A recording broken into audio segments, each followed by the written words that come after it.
Hi, and welcome to Deep Dive with Jamie Stein, where we take a deep dive look at all things reality TV, pop culture, and the world at large.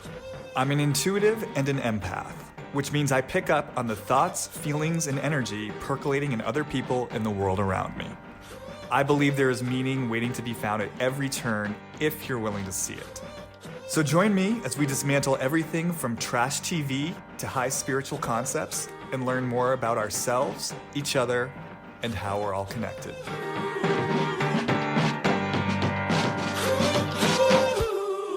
Hi, everyone, and welcome back to another episode of Deep Dive with Jamie Stein. I know it's been a minute since I've released an episode. As most of you know, I've been on the road for the last few months, and I've been here mostly in New Mexico for the last few months. And we are also now in the holiday season, so I've just been letting myself go with the flow. And yes, that has meant a little bit more of a sporadic release schedule.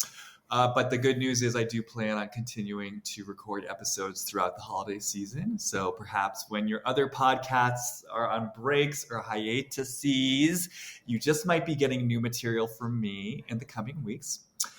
Having said all that, I just felt like there was no way to get through December without touching down on everything that's going on in the Real Housewives of Potomac. It's been quite an eventful season.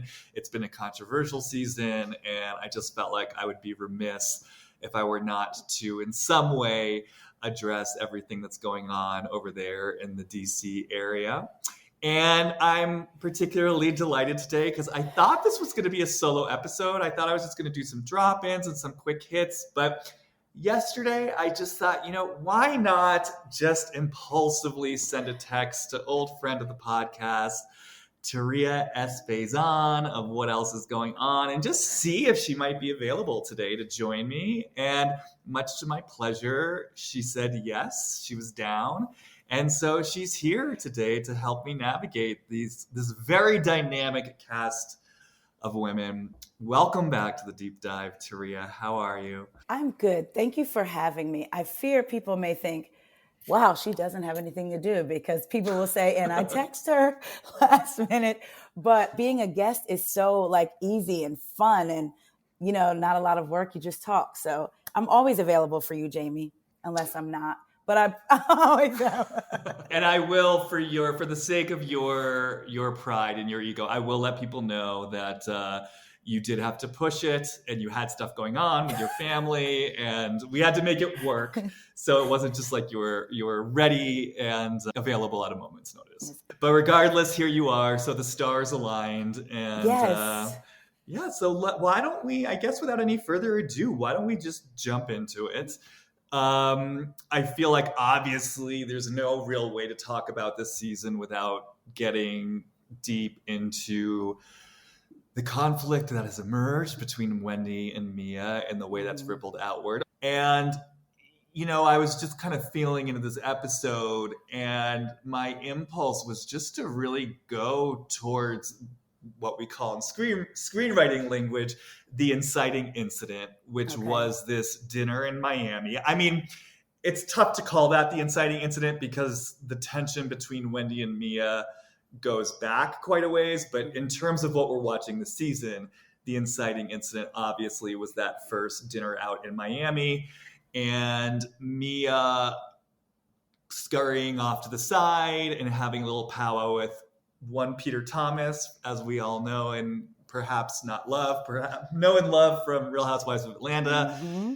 She found out from him that I guess, there was a possible business deal with Wendy. He's saying Wendy didn't get back to him once he sent the contract over. That was part of his quote unquote beef. The other part of his quote unquote beef is that Wendy showed up to Miami, came into his restaurant, didn't give him a heads up. Mia takes this information. She obviously goes back to the table. Mm-hmm. She starts in on Wendy. Everything unfolds from there. So, for me, in terms of the deep dive perspective, I mean, there are many different layers to this conversation that are happening, and I want to welcome them all. From the deep dive perspective, as you know, I tend to start with the level of the personal and what might be going on with people on a deeper level. Mia coming back to that table, obviously she's got some sort of axe to grind as it relates to Peter as it relates to Wendy. So my impulse was, let's just start there and Okay. see, what might come up. I mean, as I was telling you right before we started recording, Wendy and Mia, it's tough because they move fast. And it's Yes. funny, I was telling you, I actually went back and listened to an episode I did last year about the Mm-hmm. conflict between Wendy and Mia, which I'd completely forgotten the content of that. So it was very interesting to go back and listen to it. Wild. Oh, so you did listen Yes. to it too? Okay, great. Why? Because Hanifa was with you, and some of the things that she touched on last year has now become full conversation Exactly, surrounding exactly. Potomac. Exactly. But what was interesting to me is even back then, I was talking about how fast they move and how quickly they both get so defensive with one another. And then I was like, oh my God, it's happening all over again. But Mm-hmm. and I also, I just want to say from a place of just I don't know what the right word is. I don't know if pride is the right word. I love that I was claiming Wendy as one of my favorite housewives, Yes. even back then. I Yep. feel a little bit vindicated. No, we're all entitled to our opinions, but I did, I've loved Yeah. Wendy from the moment she came on the scene, and I still love her. But yeah, no, it just feels like there's a lot going on, even just in Mm-hmm. that sort of first moment. And so, like I said, I do have my own initial hits and takes, particularly about what may have been going on for Mia in that moment. But I'm Mm-hmm. just curious: have you dropped into that, what I might call more micro perspective of just what you thought was going on for Mia in that moment of talking to Peter, sitting down at that table, and then going in on Wendy? With Mia, it's interesting because I feel like she wanted to come into this franchise and align herself with, I would say, Robin and Giselle, but more so Giselle. It's no secret that Bravo has sort of made Giselle the face of Potomac. The reason she went over to Peter, to me, Peter comes over to the table, gives Wendy a hug. Wendy says, check your text messages. When she said, check your messages, he says, okay. And she's asking him about the menu. Ashley leans over to Mia and says, oh, Peter didn't seem that upset with Wendy, because remember, Mia had told Robin, Giselle, and Ashley how upset Peter was with Wendy. So now Peter's come over to the table. He's hugged Wendy. They seem copacetic. So Ashley's like, he didn't really seem that mad. And Mia puts down her silverware, gets up, and goes behind Peter because it didn't work out the way maybe she thought. So Charisse goes over with her. They talk to Peter because she wanted something to bring back. She wanted a moment. It's all about creating a scene, but really taking on the work of one Giselle Bryant. So that way she can be, see, I'm not aligned with her. I'm aligned with you. And this narrative that people are, again, we all have our thoughts and opinions, but the narrative that people are saying, well, Wendy got the drink thrown in her face because she said something about Mia's husband. But in fact, before the drink was thrown, her last words were, I don't know how you play. Me and my husband don't play like that. Mia tosses the drink for a moment. So Wendy starts spewing out stuff. Now Mia can claim victim. Ding, ding, ding. Now, because they know that Wendy can take it there. They saw it last year. Right. So I'm going to throw this drink to get a reaction. And she got the reaction she was looking for. And then when Mia tried to hit her with her purse, I don't buy for a second that Mia is this pop-off person. I don't think she doesn't take any stuff. I don't think she's comfortable with fighting. I think security's here. I'm going to make a TV moment because we're not really going to fight. I don't buy this whole growing up, she had it rough. So as far as Mia, so, she tries to act like she has this tough exterior. She wanted a TV moment. It went way too far, but now I can be the victim. So I feel like Mia wanted to create a TV moment.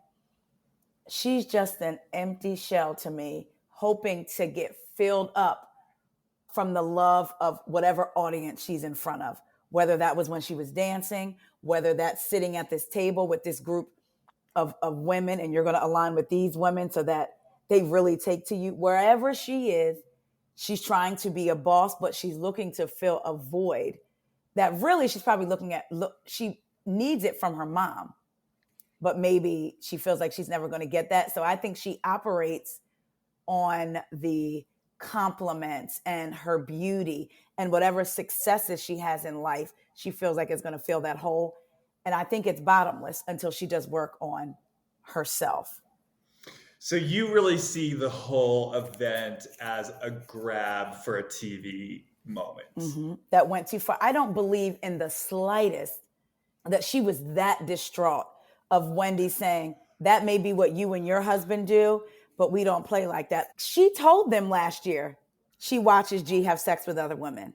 I mean, it was interesting because when I watched the playback of events, I mean, the drink toss, it always catches me off guard because it seems so, I mean, I guess this in some ways speaks to your point that maybe this really just was a premeditated TV moment, because to me, it just comes out of the blue. This is not like, whatever your opinion is on the Monique Candace situation, that had a buildup, and by the time it popped, you felt that energy was ready to pop. Whereas this just felt like it came out of nowhere. And to your point, what I'm always aware of when I rewatch that scene is, yes, Wendy does say something along the lines of, maybe that's how you and your husband play. That's not how Eddie and I play. But that's not even what she's saying when Wendy tosses the drink. She makes that comment a few moments before, and then I forget what Wendy is saying at them. It may just be something like, "Oh, is this how a boss acts?" or something along those lines. And then that's when Mia throws the drink. And so that stuck out at me in terms of, I mean, as Jamie, as I'm sort of sitting here taking up the scene on a more granular level and really thinking to myself, what is the straw that's breaking the camel's back for Mia? It just really struck me that given her quote unquote story, that it's Wendy talking about her husband, that's not the comment Wendy is making when she throws the drink. So that did strike me as interesting. That said, there's still some other things I want to bring in here because I think multiple things can be true at once. Yes. So let me bring in some stuff that I was thinking about, because what I was aware of, I think Mia is someone who obviously has a lot to prove.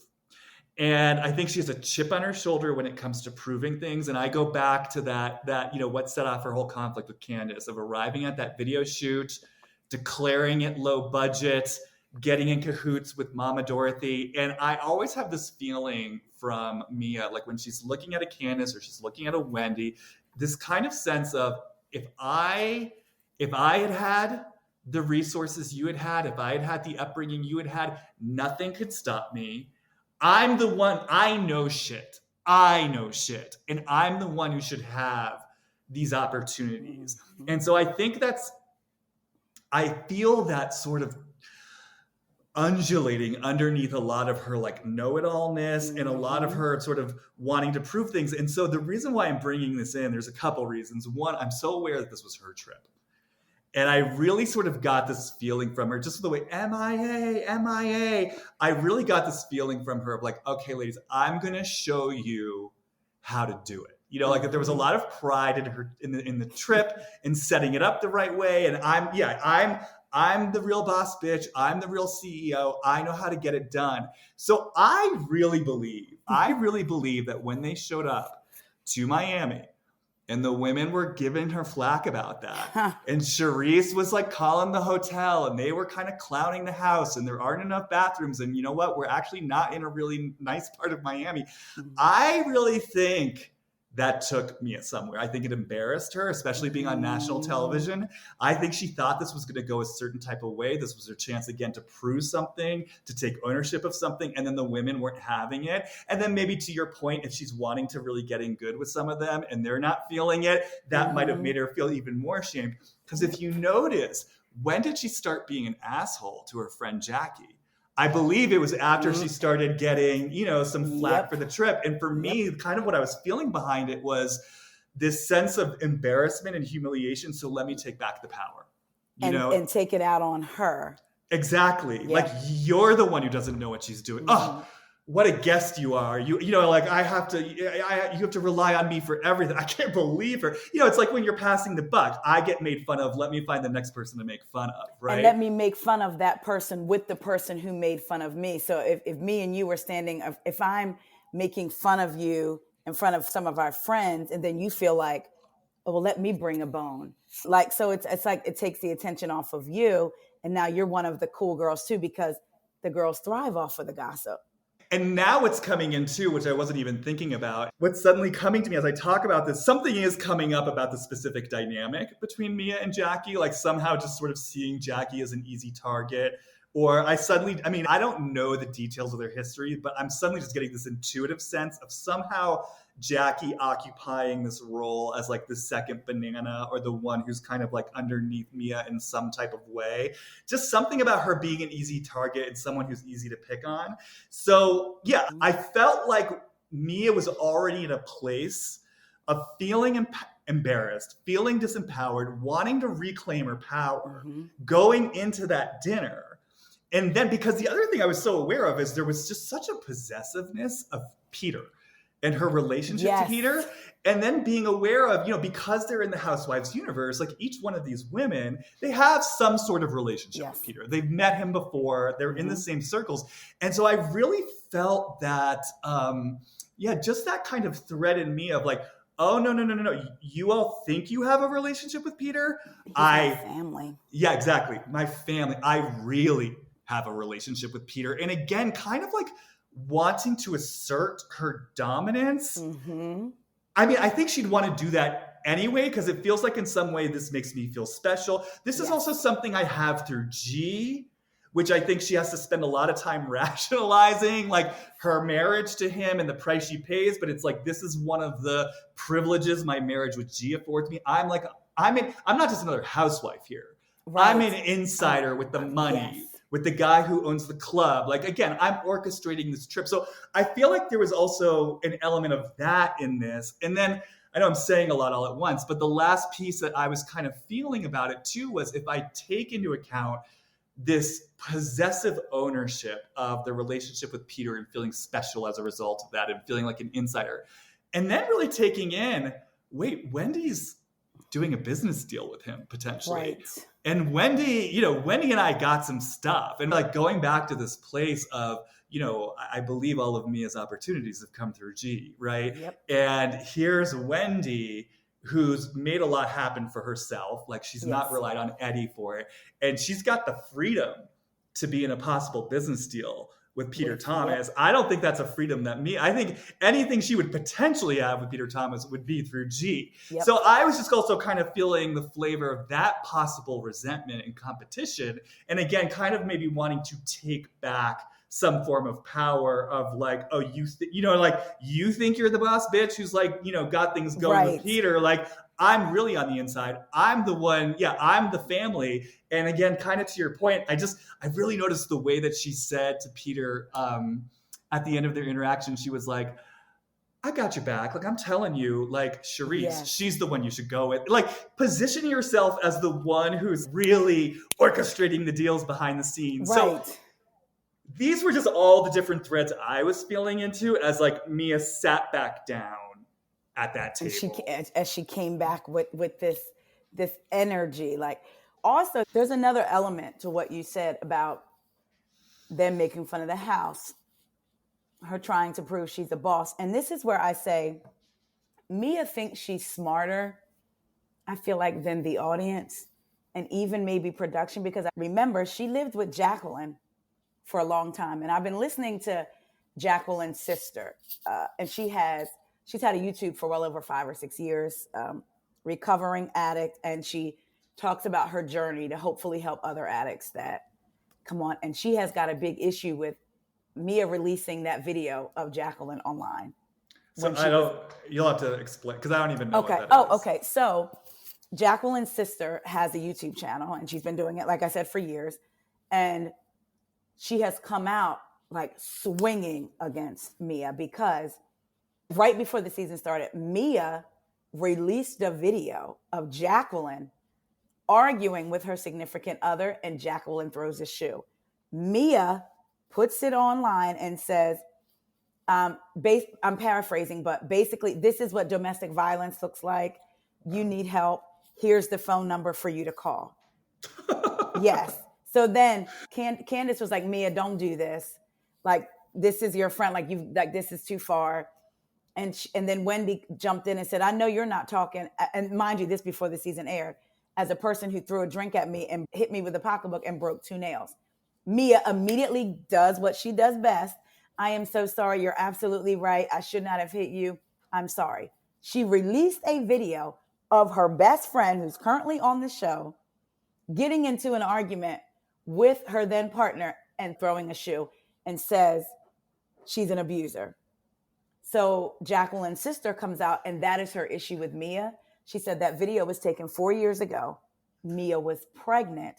And basically, Jacqueline almost lost her job. From the release of the video? From the release of the video. Mm-hmm. She said, I had to explain that to my mother.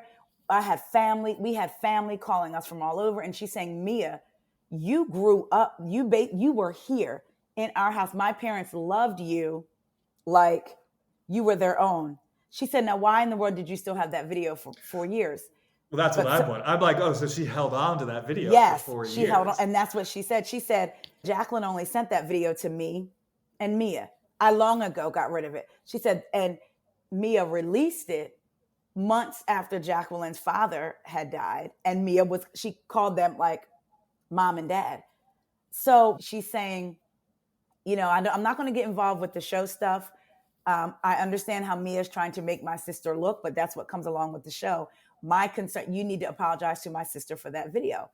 And as she starts talking about the life they had growing up and Mia having a front row seat, my thought was, so not only are you trying to be this boss, now you bring your best friend on who used to have more than you. And now you want her to see you run the girls. I'm on a hit Housewives show. I'm doing the trip. It's like she wants to almost, in her mind, I don't think she feels equal to Jacqueline, because there was a comment that Mia made about when I win, she wins. My sister wouldn't be driving that Porsche.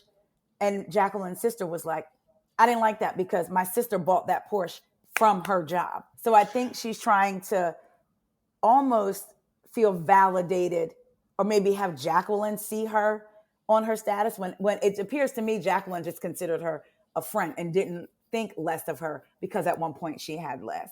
So I feel like she's trying to prove a whole lot of things to a whole lot of people. Yeah, well, I mean, there's so much embedded in what you just shared, but as you were talking about Mia bringing Jacqueline into her housewives world, I just heard the words "you owe me." You owe me. Like, I'm like, now I've got, again, it's for me, it comes back to that sense of what I was talking about in terms of possible embarrassment. When the women weren't receiving her trip well, that I'm reclaiming the power. That almost feels like this too. If what you're saying is correct, or if I'm hearing it correctly, that Jackie's family really took Mia in, and that they sort of gave her a lot. It almost feels like this grab for power, or to reclaim power. Like, now I'm bringing you into my world, and it's far more fabulous than anything that you could have created for yourself. Yes. And you owe me, and you better play ball, and look at what the fuck I can do. And again, to me, this comes back to what I was saying at the beginning of just hearing this voice in Mia that's kind of like, it's not fair. Like, if I had what everyone else had, this is where I could be. And like, it's almost like my rightful place should be above people, and I would be above people if it hadn't been for circumstances. So on the one hand, like, I don't want to call it handouts, but if I'm speaking from her point of view, like needing the handouts, in my youth, and when I like needing it when I need it, but also kind of resenting it at the same time, and kind of like I'm holding on to this video, which to hold on to that video for 4 years really shows like a strategy and a cunning. But like parallel to that, kind of like I'm biding my time till that moment where I can come out on top, and you all are in your rightful place beneath me, because I'm fucking pissed I had to take handouts from you. I'm hearing from people who are beneath me anyway. That just gave me chills when you said you picked up on me as saying, basically like to Jacqueline, like, you owe me. One thing her sister said, She said, when Mia asked my sister to do the show, my sister said no. And she said, Mia was like, come on, come on. You have to do this for me. You need to do this for me. You need to be on this show with me. I need somebody.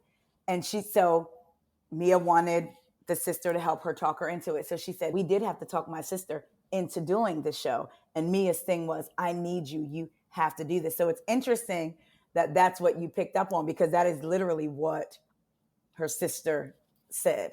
Mm-hmm. She also, which I thought was interesting, there's this almost looks like Jackie and Mia. I'm just going to say we're like sleeping together, right? Or lovers. Mm-hmm. And that's what people are picking up on. And her sister made, and I can't read, I'm going to send you the clip, but basically she was talking and she said, and by the way, my sister's not gay. Then she said something about the LGBTQ community. And she said, I should know, which leads me to believe, I think she said, that is a narrative that she is creating to have something to talk about. Like my sister, she said, my sister's judge is not sleeping with women and their husbands. That's Mia's judge. I will say, when I was rewatching the fight between Wendy and Mia, again, sort of trying my hardest to slow it down and get into the crevices of it. But, it was funny because initially, when Wendy was saying, we're not down like that, maybe you and your husband are, I thought Wendy was just mouthing off to mouth off and that it was nonsense. But when I was rewatching it, there was this part of me that suddenly was like, because Mia kept saying, like, you're talking about my husband, you're talking about my husband. And it did suddenly land with me, is this hitting a chord? Because there is truth to the fact that they have some sort of unconventional marriage. And then as I'm saying that, I'm thinking to myself, and, how does Mia really feel about it? I mean, if it's true, right. How does Mia really feel about it? Is this something that she wants to be doing? And then, and then it is interesting because I think, who was it?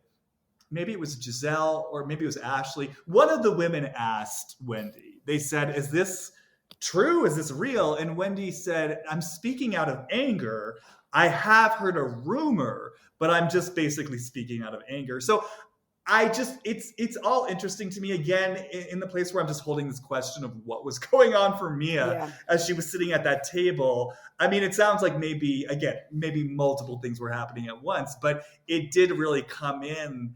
Usually when they mouth off like this, I just sort of dismiss it as, okay, they're just grabbing for whatever. But when I was rewatching it, I really did have that moment of, maybe part of what's going on here is that there is actual truth to this. And she's hitting a sensitive spot in Mia. Again, go back to Mia's first season. Wendy was hitting Mia with her own tea. They were playing the drinking game at Candace's house. And it was like, who's had a threesome? And she goes, well, I like to watch, or something like that. G will have sex with other women and she watches. So she said all this stuff last season. So now you're coming back with this almost like I don't know, maybe she got feedback on it. I don't know, but it's like you're trying to erase what you said last season, which I don't believe anything. Mia and Giselle, I never believe anything they say. Like they could say the sun is yellow and I would have to look.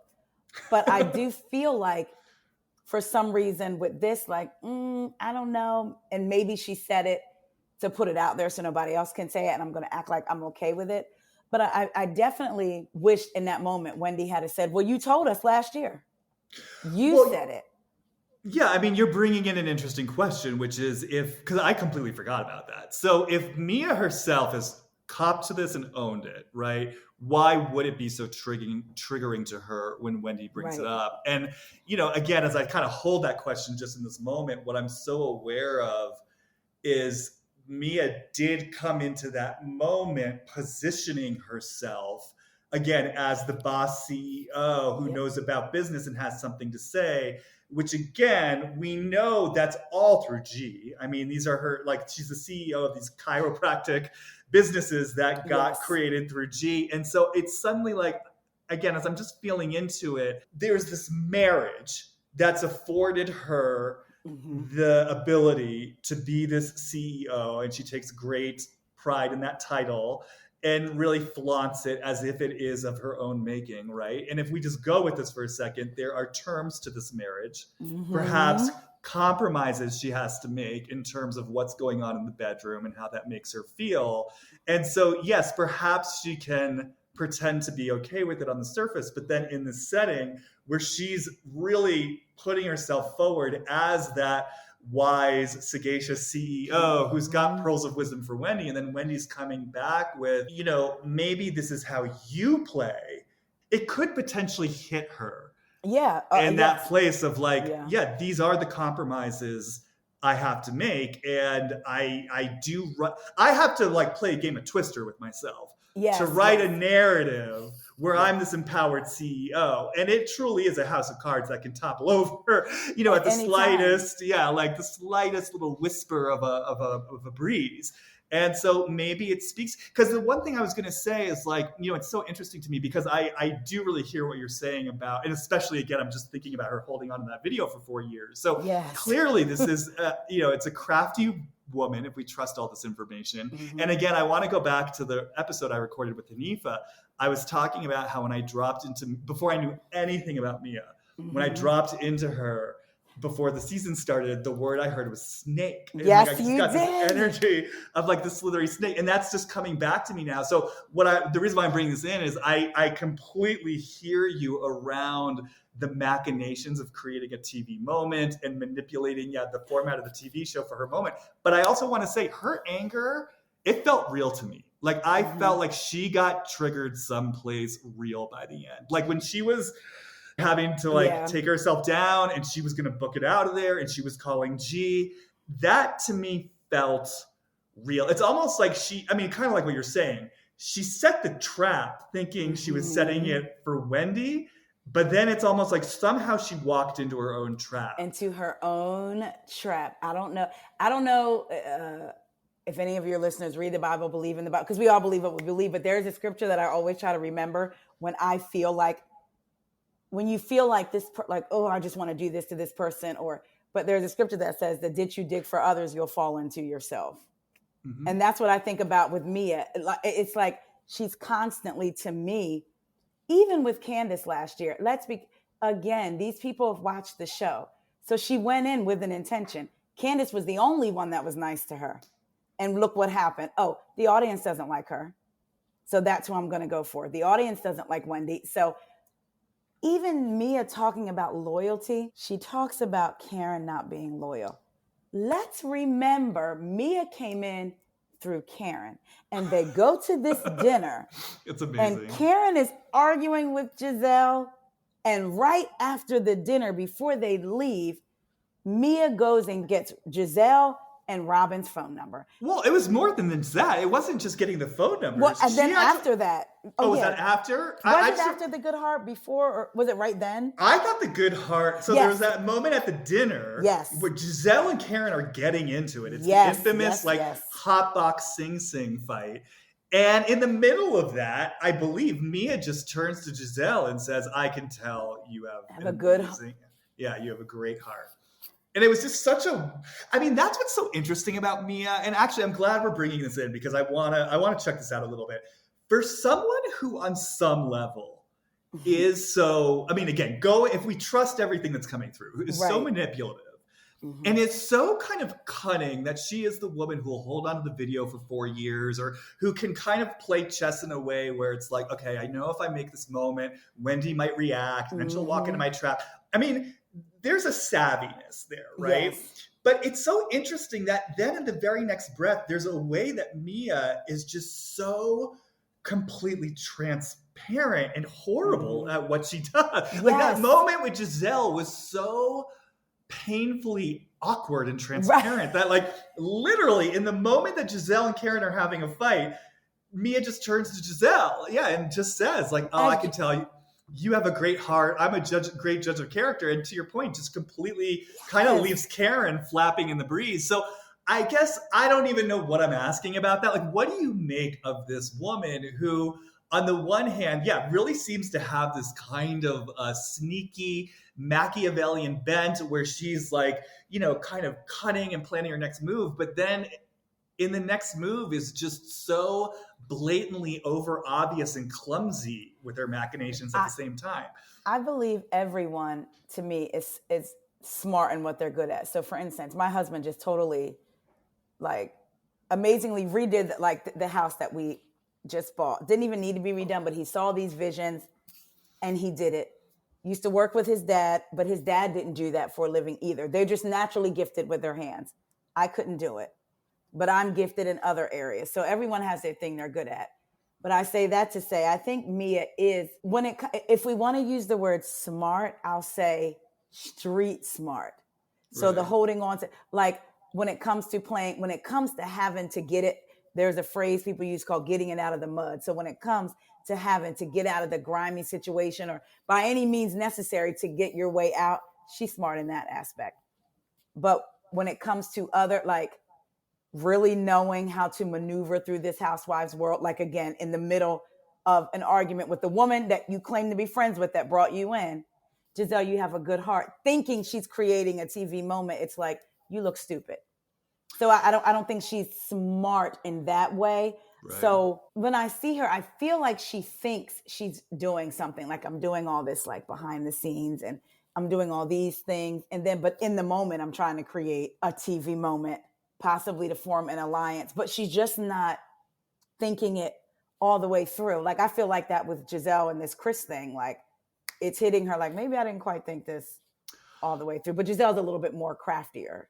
Well, yeah, I have a lot to say about the Giselle Chris thing. But before we get there, what I'm becoming so much more aware of and what I kind of love about reality TV is I do think there's something about the TV camera that, yeah, it throws a wrench into people's plans, you know? And so, yeah, like we saw that with Kathy Hilton. I was talking about how it almost feels like the cameras become the great equalizer, because once stuff's on camera, it's broadcast to the world. And so, yeah, if you're someone savvy like Lisa Rinna, it's kind of like, you know, the way that I experienced it was you're in the lion's den. Like, you know, the Empress has descended from the box seats in the stadium, and she's in the gladiator arena with the rest of us. And if I poke you, like, it doesn't, you're mic'd up, you're on camera, the shit you say under your breath, that is out there for everyone to see. And I'm almost getting the sense, yeah, kind of like what I'm hearing from you is that Mia may have mastered her game where she came from, out in the proverbial street. She may know how to do that shit out there. But then it's like, when you are on this show, when you're in the arena of the housewives, when there are cameras on you, and I also want to say, part of it's the cameras, which in a way don't lie. I mean, there's a way they can lie, but in a way they don't lie.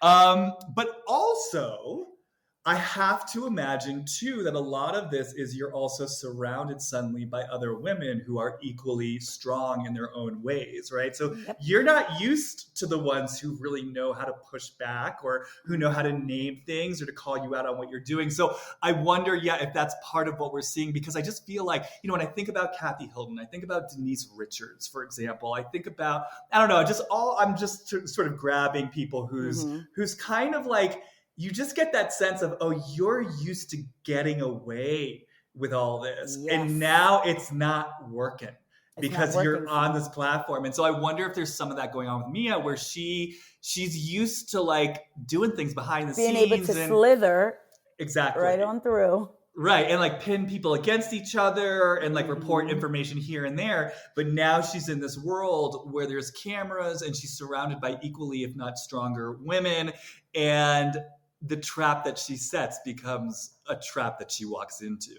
Think about how Mia started this altercation with Wendy, because Wendy said, "What are you doing?" She had a mouthful of food, right?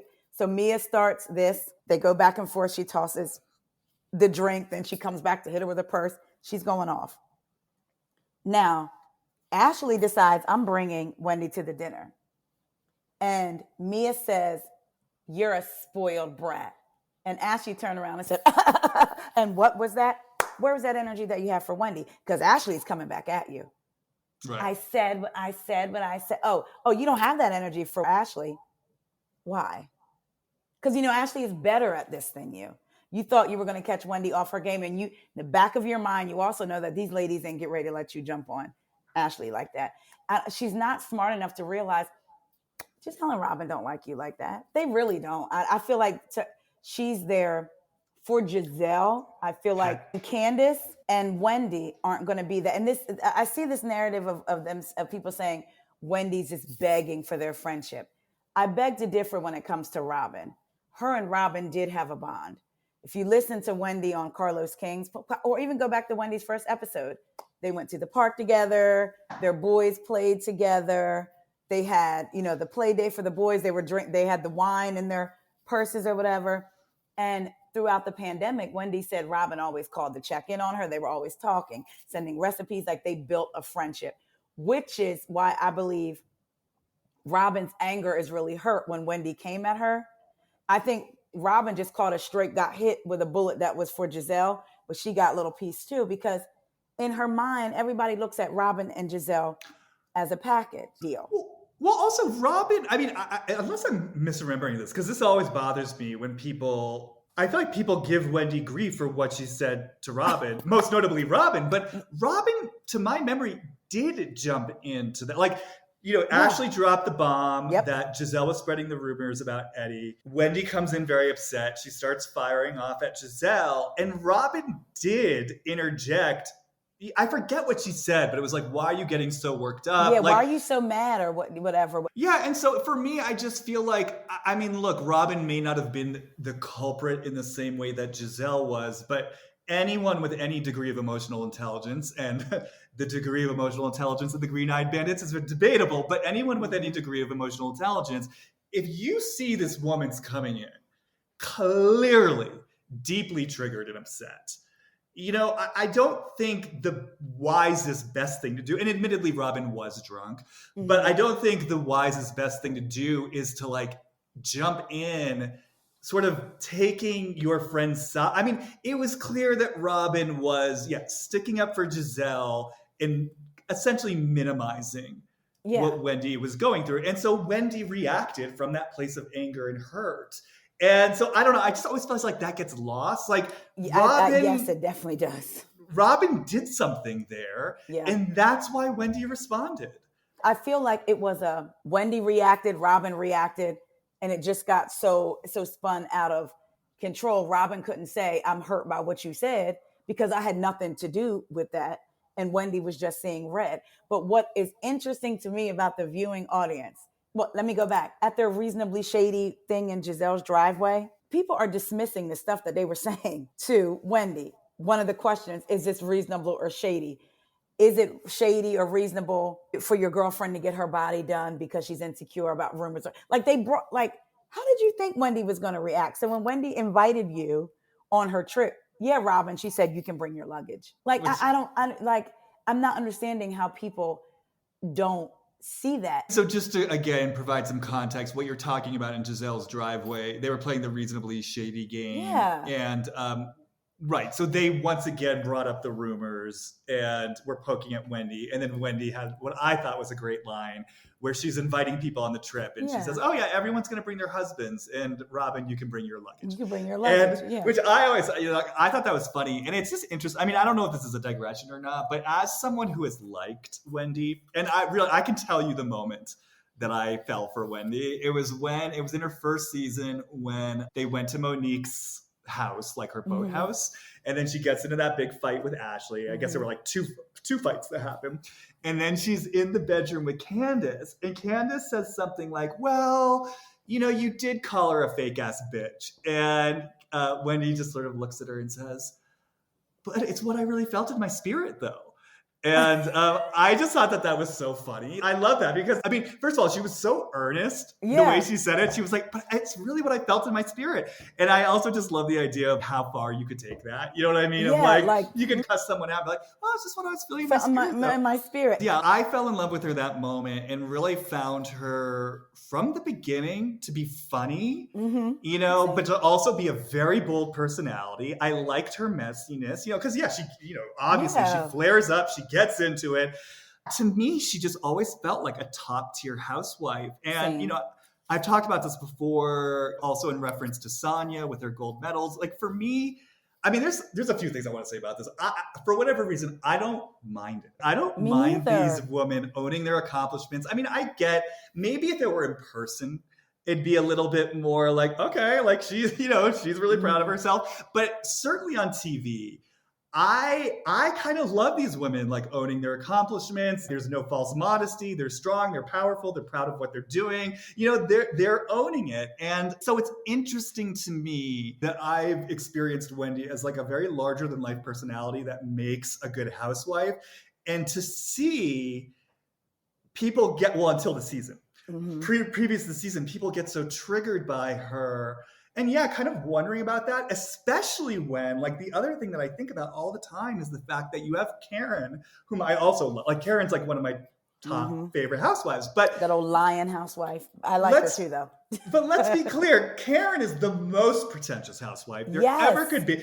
Like, Karen talks about being La Grande Dame, and everyone's like, yes, queen, icon. Like, they love her for it. And But she then has nothing to back that. exactly. Nothing. It's like she actually is full of shit and people love it. Wendy actually has the credentials to back it up. And yet for some reason, when Wendy does it, it's not iconic. It's not funny. It's not yes, queen. It's like, oh, she's annoying. She's obnoxious. So I don't know. I've always just been curious about the response to Wendy because I've never understood it. I feel like also with Karen and being the grande dame, people know that she's full of it. So that's not something they have to feel bad about themselves for. Not saying people should feel bad, but you have people that are now seeing Wendy, and that's just like with Candace. Let's talk about it. Black people talk about generational wealth and wanting to be able to do for their kids. And we need to have 7 streams of income. And people bring the Bible into it because the Bible says to leave something for your children and your children's children. Something we're clearly watching Candace's family do. But they have a problem with Candace because she walks confidently in it. She doesn't, if you notice, she doesn't talk about money. Everyone around her talks about her money. To me, when she came on, like when she was very open and honest about what her mom did, but she was crucified for it versus some of these women. We didn't know. I mean, look at Marlo. When Candy asked her years ago, how do you get your money? And she said, God. Like, oh, come on. Like, you know what I mean? But Candace was very transparent. So I find with Wendy, depending on what space you are watching these shows, because I think we all watch these shows too, from the space that we're sitting in, I feel like that's something that to aspire to. And if I know that I can't attain that, why is she always talking about her degrees? But you're okay with the grand dame talking about some things that she doesn't have. And I cannot stand again people getting upset because someone said, well, Wendy told Karen she didn't have any degrees. That's because Karen had an entire conversation with the Green Eyed Bandits. What kind of doctor is she? And downplayed Wendy's accomplishments. Right. And they went back to Wendy and told her. So I feel like Wendy does have a defensiveness about her. And I recognize that when you are used to maybe your family Right. expressing what they think is love, but it's really pointing out, they point out everything that's wrong with you instead of maybe positive reinforcement. They may think you're great, but sometimes they feel like, well, that'll make you lazy. So let me point out everything you could work on. So I think Wendy, that's what she leads with too. It's soon. That's why she's so quick to react. She's defensive. But I love that this Black woman is on TV saying, I'm a professor. What's also interesting to me though, it is, and I probably shouldn't say this, but what white women being triggered by Wendy and Candace, because I have seen some of the most heinous things said. I get, but it sometimes it can be disheartening when other Black women are triggered in specific areas. Like someone I know said that they have a friend, who's a Black woman, very well established, and downplayed Wendy being on CNN. Oh, she's just but she's there. Like she's on the screen. And even if you were invited, so it was like, she's not a real this. Well, we're watching her. So what is she? It's like, why can't you just let her have that? So that to me is a little disheartening. Dislike Wendy for some other things, but because she's talking about her Black girl magic, when literally us Black women around the world are talking about let us be great, Black girl magic, we have one right here. Right. And I want her to keep talking about her 4 degrees. Again, y'all loved it when Monique said, I have 4 homes off the back of her husband. You know, you love Giselle. Like Giselle talks about her looks. Like, come on. So it's really infuriating to me. I heard a live going on, and it was this man, and he was talking about Mia and Wendy and Candace. Now, I'm a Black woman, and I know they call them preferences, and sometimes Black men have a preference, and women too, to the lighter skinned women, right? So they talk about this, and then he says, well, Wendy's always bragging about her degrees. She got 4 degrees, like she's the smartest thing ever. So the person said, well, Mia always talks about being a boss. Well, see, I understand where it comes from when it comes to Mia because she had it rough growing up. So if she wants to brag about how she's a boss now, she can. But Wendy had like a silver spoon. Where do we get this idea from? She's an immigrant. So there's a lot that comes with that. And I hate when that piece gets ignored. Well, yeah, I was going to say, because I was going to speak to the defensiveness. And I, like, my wish for Wendy, I don't mind it. Like, again, to me, it makes her a great housewife. Like, I really do think of Wendy as I mean, look, people are going to hate me for these comparisons, but to me, she's like a Vicky. She's like a Ramona. She's like a larger than life personality who wears her heart on her sleeve. And yeah, like I said, like gets into the mix, but she's also accomplished. She's independent if she needs to be. Like, to me, I mean, I know I'm repeating myself. She's just like a top tier housewife. So I kind of love everything that she brings, and I love how she gets into it and, fires back and everything. On a personal level, I wish for her that maybe she could be a little bit less defensive because, I think it's like I don't want to say she's better than this because I feel like that both deprives her of her humanity and also is kind of patronizing to the other women. But you get what I'm saying. There's a way in which, like, there's more that you want for, like, you don't want her to take the bait. I think that's what I'm saying. You don't want her to walk into you don't want her to give them that ammunition. But, coming back to the defensive piece, I think I think that Wendy really has a relationship to feeling misunderstood. And I think, look, we know, I mean, she's brought it onto the show. She had a very, she's literally written a book about it now. She had a tough Nigerian mother. I don't know exactly sort of what like her actual upbringing was like in terms of socioeconomic stuff, but I do know that, she's spoken very clearly to feeling very sort of judged and feeling like nothing's ever good enough. And so I can imagine, especially part of what I like about Wendy from the beginning is that she is one of these housewives where I can really feel her heart. And I really do think she's a deep sensitivity. I think she's a deep capacity for love. So I can imagine, especially if you're this little girl and you're this young woman, you do have this big heart. I'm sure you love your mother a lot. And there's this way that like that mothering style comes in that's very harsh, like to your point, very critical, very unforgiving in a lot of ways. I'm sure it can sort of spark that voice. It's like, don't like, I'm good enough. I'm good. Like, don't tell me I'm doing something wrong. It reminds me of Candace in ways too. And I think, and not all, but when I say this, of course, it's not all, but Black women, sometimes our moms can be rough. And no matter what age you are, I mean, now certain things you might be like, now look, I'm grown, but you're raised to respect. And in the Black community, respect, basically, they don't want you to say anything back or question them, right? So if I have to take that from my mom growing up and I never thought I was good enough, as soon as one of y'all reflect behavior of my mom, I take it from her. I'm definitely not taking it from y'all. So you're going to get everything. So that all comes out. Well, especially someone like Candace, where, I mean, her mother, I mean, this is my perspective, obviously, coming from my background, but, to me, her behavior feels like it falls even outside the lines of like cultural toughness. I mean, it really feels like we heard about getting hit by a purse, but then we also saw the emotional manipulation around the wedding. Yes. I mean, it's beyond tough love. I mean, I think that Candace was really dealing with like, I mean, I'm always trying to be careful with the words I use because I don't want to like get too diagnosey or harsh, but it feels like there are aspects of Dorothy that we've seen that feel emotionally unwell. And she talked about that on her podcast. Yes. Oh, so you're hitting on it, right? You're hitting on it. Yeah. Okay. So I don't need to be careful because I'm like trying to be careful.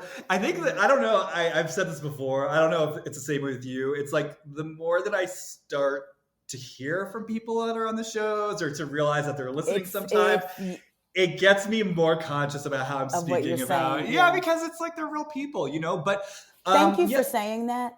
I think that's why I don't like to call them trash. These people are trash. And I saw someone online the other day said we have to realize that people that join reality shows are this type of people. They are human beings that have decided they want to take advantage of an opportunity. Now, maybe some of them have some tendencies that maybe people don't have, that don't aspire to be on these shows. Yes, but guess what? I have friends that say they want to be on these shows. So, you right. know what I mean? It's like, so these people are human thinking beings at the end of the day, Oh, for sure. you And know? so, yeah, and so I feel like Candace I think she's really been navigating, at times at least, an unhealthy emotional hall of mirrors. And I can just imagine how devastating, how infuriating Mm-hmm. that would be. And that, especially like that Dorothy gets to get away with everything. Yes. And this And is your Candace, mom. yeah. Your mom.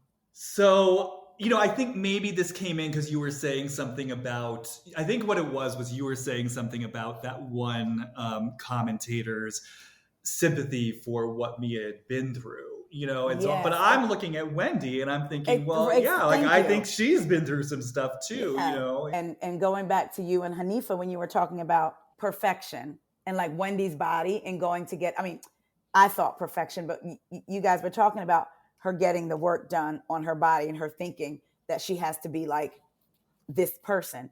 What immediately came to me is it wasn't even necessarily like a physical, but like all her life, nothing's been good enough, right? Right. But then she became a doctor because on the Carlos King podcast, I don't know if you heard it, he said, was going to get into it with her, how people think you're inauthentic trying candles and this and that and this. And she said all her life, she's never had control over her own life. Her mom said she had to be a lawyer. She failed out of law school. So her mom and her sister said, okay, you're going to be a doctor of something. We just need to figure out what. Wow. So they told her what to go into. She becomes this PhD. Now she gets on this platform, and it's almost like my chance to rebel in a way, but kind of do whatever I want to do. Well, it's so interesting. I never made this video, but last year I was going to do a video about Wendy towards her candle business because I was so struck that this intelligent, accomplished woman was being so strange and bashful about her like business plan. Like she was going about it in such an immature way. Mm-hmm. And so I was really taken by that. And, when I dropped into Wendy towards the candles, and look, this could be completely off, but what I got was, you're so funny. What I got was actually this means something to me. And this is kind of connected more to my heart, perhaps, than the other things I've done. And that actually makes this scarier for me to do. And I'm scared if I really go all into this, like in a big, bold way, and then I fail, it's Mm-hmm. like, oh, it's like it proves them right. It's the most devastating thing. So let me just kind of like tiptoe around it. Yeah, that's what I felt. Well, you have to listen to that episode then. I'm going to have to send you the link because she goes into some stuff, and she even talks about the scene where she's sitting with Karen and she almost falls into like a child's place. Yeah. Almost like she said that scene with Karen, she said, what you're seeing, don't get me wrong. My mother loved me, but Karen has a mother-like energy that can draw you in. And in that moment, as she's talking to her, that's what she felt. And she has not felt that from her mother. And I had someone say, well, I was a child of immigrant parents. To me, it's different. I had a woman on here who's from the same tribe as Wendy.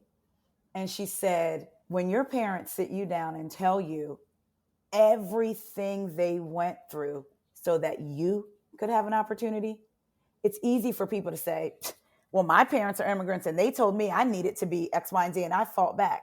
These people's parents fled at 15 and 16 from Nigeria, had to be hidden and lived all over and didn't have green papers and had to scrub floors and do this and do that to provide a life for you to be able to do the things you want to do. I think it might be a bit hard to look back in their face and say, no, I don't want to do that. Not saying you shouldn't, but so Wendy, like I said, just watching her try to navigate all of this is interesting to me. I like to see it. Yeah, no, me too. I love, again, I've loved what she's brought in, particularly around being Nigerian. Like, I've Yeah, loved just the flavor of that from the beginning. She's actually, I've literally, I don't think I've ever read a housewife book. Hers is the first book I'm thinking about reading it because I'm like, this is actually interesting to me.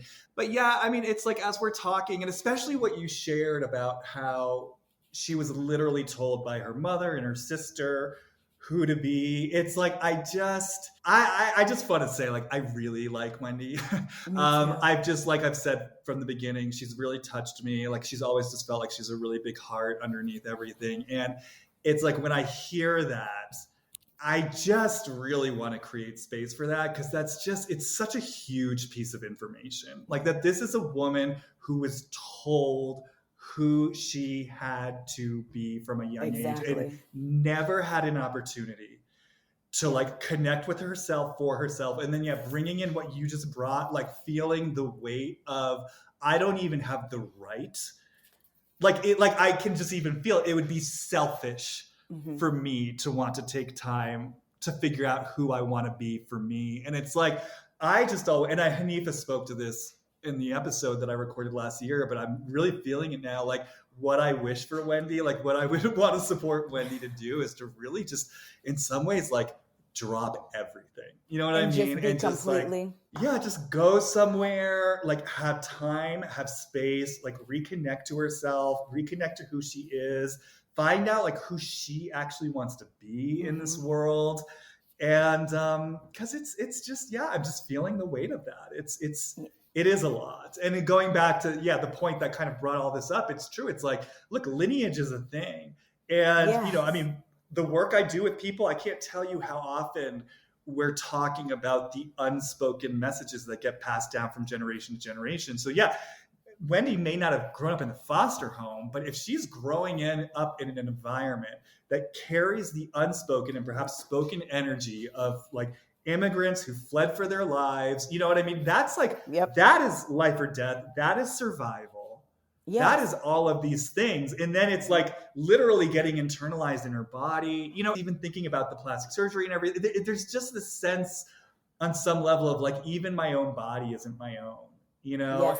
It's When you and Hanifa were saying that, and you were talking about getting this surgery and her thinking that she's supposed to be like this, because I felt like it went so far beyond her body. Because you guys were talking about, she's like, do I want to be this big, it wasn't voluptuous, but you used the word like that. Like, do I want, buxom. yes, do I want to be this buxom woman? To me, when you said that, I didn't just see her body. I saw her whole life, her personality. So do I really want to be this buxom? Like, that's who I am, coming in with all this energy, but you're taught not to be that way. You're taught not to just let yourself lose control, whether it's in fun or especially in her culture.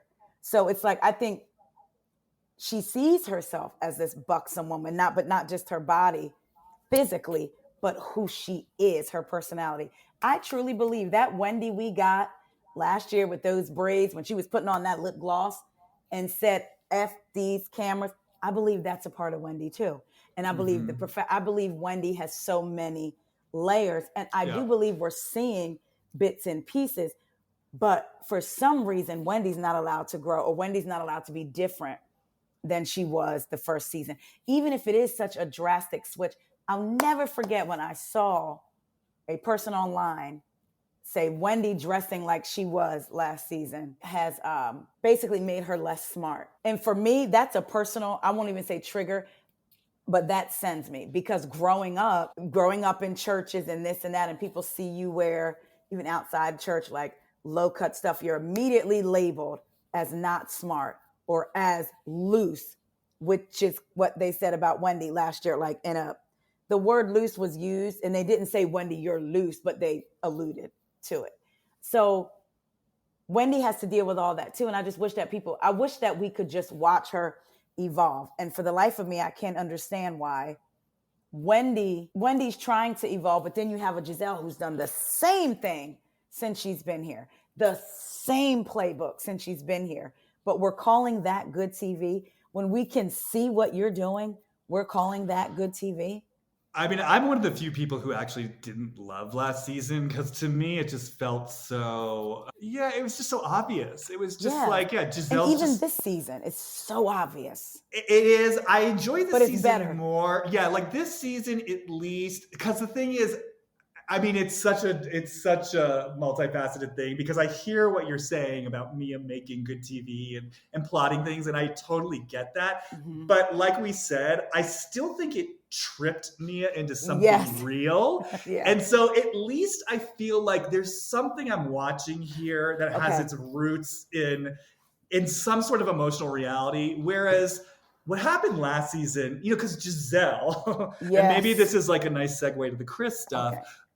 Giselle is so emotionally disconnected from herself that she's never, I mean, like I said, at least Mia is going to stumble into some sort of raw, real emotion, even if she's going to get it back together quickly. Hmm. Like, I felt like I watched something, I felt like I was watching two women get triggered into something that was real for both of them, Hmm. regardless of how it originated. Right. Whereas, yeah, last season, this just felt like Giselle, just totally Lisa Vanderpump, but just like totally like, yep, just bringing a rumor out on camera. I'm poking the bear. I'm producing a show. That's it. And for And me, that's it. it's just not interesting. It's like No. you know what it is? You know what it is? Bear with me with this metaphor. It's like tasteful softcore pornography versus hardcore pornography. It's like we're just Got it. watching the dick Okay. go in and out. It's just like the And crude. no Yeah, it's like, lube, no anything. yeah, no mystery, Yeah. no power of suggestion, no layers, Yes. no titillation. It's just Giselle going Just in going there. straight in. Right. And yeah, we're just seeing the shot of the like dick going Yes. in there. Like that's just it. Like there's And no. once she's finished, the scene's over. And Wendy's reaction is the money shot, and now we got Yeah. Yes. Yes. cut.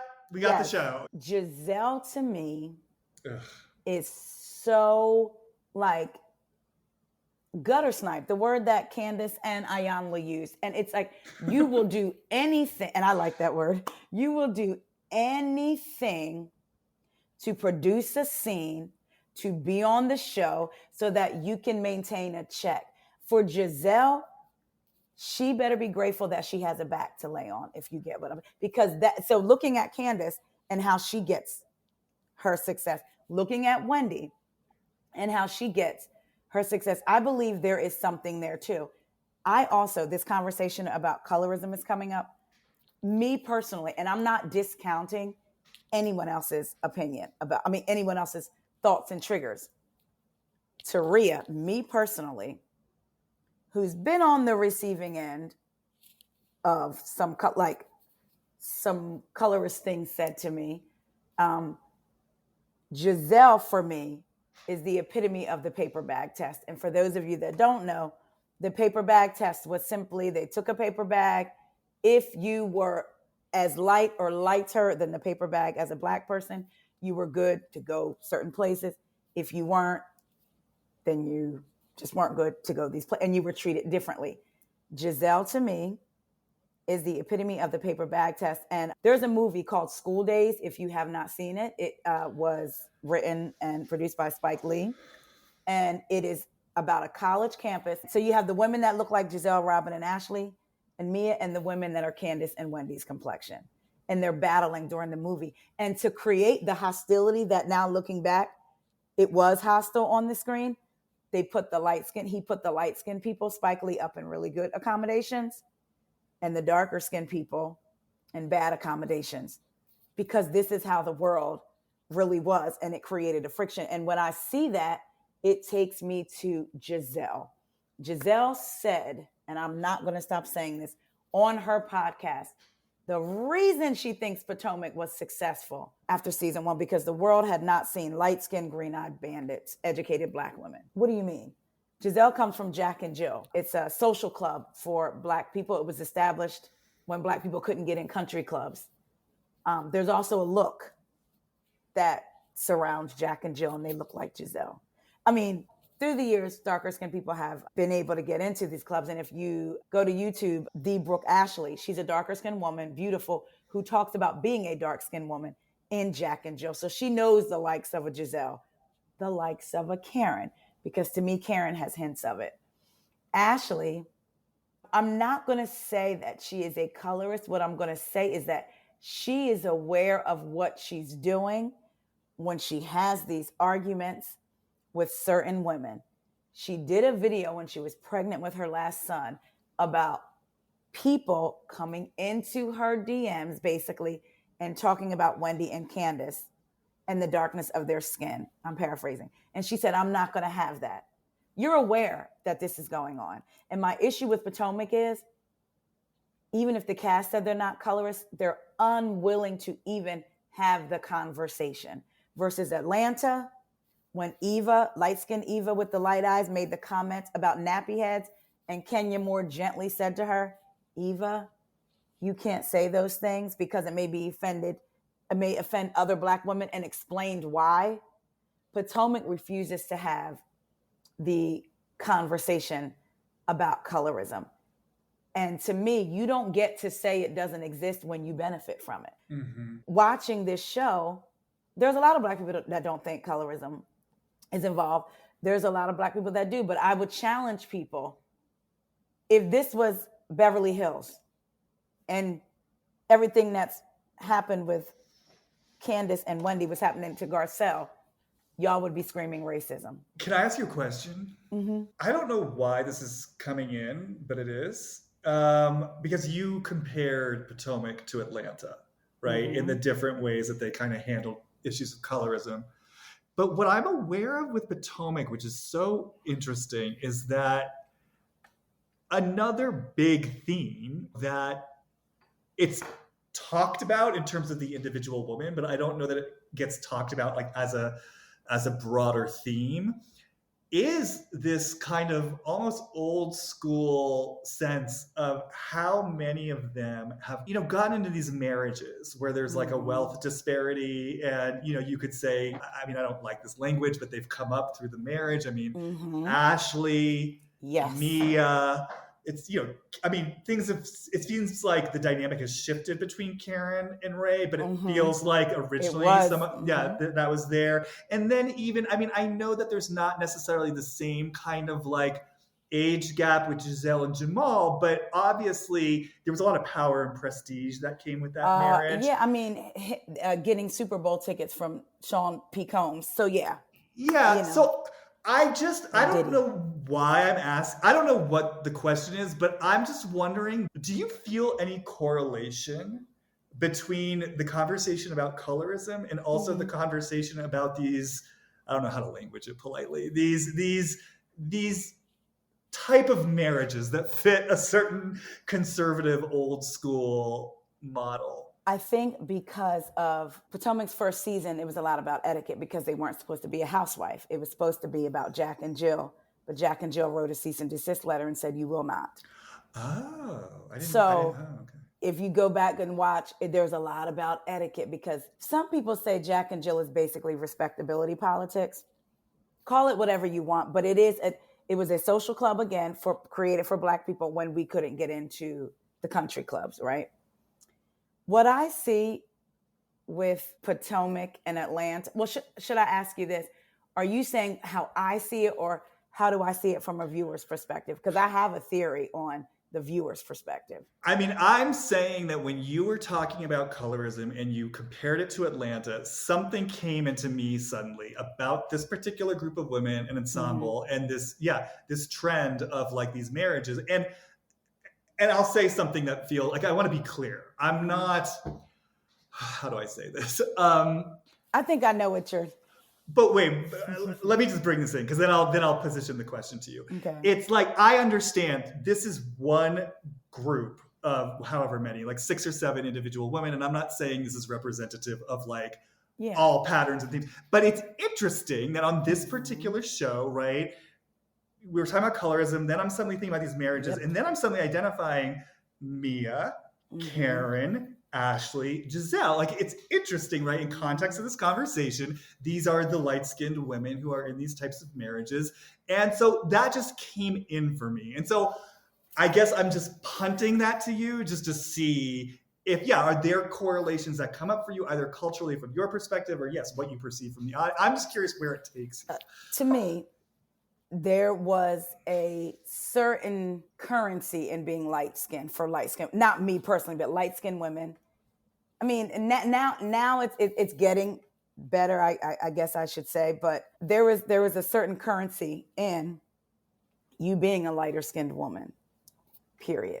Men tend to look at lighter skinned black women, and not all men, but I personally know men, like personally, that prefer a lighter skinned woman because they feel like she's more exotic. And I just want to jump real quick, not only including Atlanta and Potomac, Salt Lake City and Mary.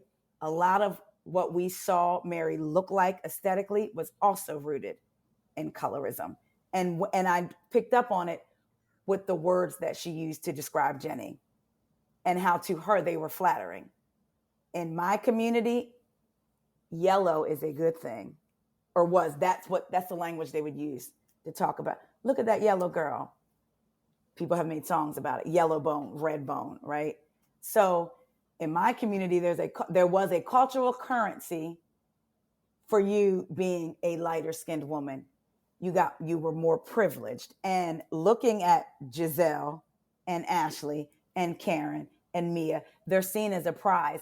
I have to go back to Mia saying, G likes white women. He's with Mia, we know that she's not white, but you could say she's exotic if you wanted to describe her looking anything other than black. With Atlanta and Potomac, what comes up for me as far as watching, and I have to say this, even the viewing audience, when Atlanta women talk about each other's marriages, husbands, they fight, they argue, call each other the worst of the worst, the viewing audience, especially white women, don't have a problem with that because that's entertainment. Because they don't see themselves in these women. None of these women look like them. None of these women could represent them. Let's go to Potomac, where some people didn't even know Robin was black. Now, I did, for me, so I'm always shocked when I hear people say, I didn't know she was black. Ashley, Karen, Giselle, now Mia. Even before Mia was there, white women can kind of see themselves in these women that are their complexion with green eyes. So then when they get into arguments, the same type of arguments that they get into on Atlanta, when they get into arguments with a Wendy and a Candace, I'm offended. Candace goes too low. Wendy goes too low. But you don't feel that way when the Atlanta women, when Sheree called Drew a busted can of biscuits, talking about her body. But when Candace says Mia and her big feet were body shaming, we don't recall Giselle saying Mia's big hands and feet. And now that Ashley's saying it, now there's memes all over. I'm sure you've seen them, memes all over the internet about them. Mm-hmm. So for me, watching these shows, it's like I sometimes feel like some white women viewers look at Atlanta like a minstrel show. They're here to entertain. Mm-hmm. But when it comes to Potomac, it's something different because these women I recognize myself in these women. I can see myself in these women. And I think it is something to be said for these women. And if you look at these women, they're married to dark-skinned men. Yeah, I was thinking about that because I was also thinking about like the colorism. Well, and Michael. So white men dark-skinned men. And Michael, and now Luke. But what it hasn't been, because obviously the colorism conversation's been alive and well, and it hasn't been lost on me. You know, I'm always looking at things like waking dreams and symbolism. So it was so interesting to me that this whole conflict got initiated in relationship to Peter Thomas. You know what I mean? And I was just like, this like dark-skinned Jamaican man, it reminds me of Nene saying, the darker the berry, the sweeter the juice. Yes. But and I don't even know what I want to say about that, but it was just interesting to me that it's like he kicked off this whole thing, And so then when you mention it's these lighter skinned women married to these darker guys, or in the case of Ashley, the white man, it's just interesting. When Nene said to Kim Zolciak, I am not your slave. Your slave is over there, sweetie. People loved it. Candace called Ashley an overseer after them arguing on Twitter. And it's Candace, you're married to a white man. And in theory, I get what they're saying. Oh, Candace is married to a white man. But let's be clear, that white man didn't hold the purse strings the way Michael did. Well, and that's why I think this came in, because suddenly, you were talking about Ashley, and so I've been thinking a lot about Ashley lately. And She's so interesting to me. I did this video earlier this season about her relationship to like the divorce with Michael, because there's been a lot of Mm-hmm. talk about how strange it is that they're buying the house together. And so what was so interesting to me, for me, when I kind of just dropped into Ashley looking at the divorce papers, and what was surprising to me was how much fear I felt in her to like actually really leave Michael, and like Mm-hmm. really this feeling of, once I leave Michael, then my life is really my own responsibility. And I'm really scared that there's no one to sort of fall back on. And in a way, it shouldn't be surprising, right? Because obviously she made the choices she made out Yes. of a sense of survival. But I think in part because she has such a great front, and there is this shrewdness to her, Mm-hmm. obviously.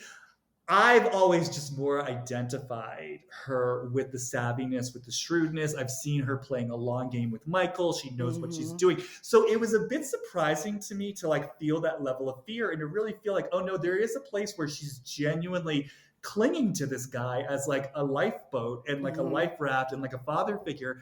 And the reason why I say all this is that it actually really helped me kind of recontextualize Ashley and her antics, because what I see in Ashley, it's like I actually see, outside of her relationship and her marriage to Michael, I see someone who she sees things pretty clearly. Like she Mm-hmm. is shrewd. Like you said, she's better at the game than Mia Mm-hmm. is, because she sees things and she knows how to call it out. And I think if she weren't even on the show, like she can be a straight shooter. Like I Mm-hmm. experience Ashley as someone who in her essence, if she were kind of free to be herself, I think she Mm-hmm. would call things like she sees it.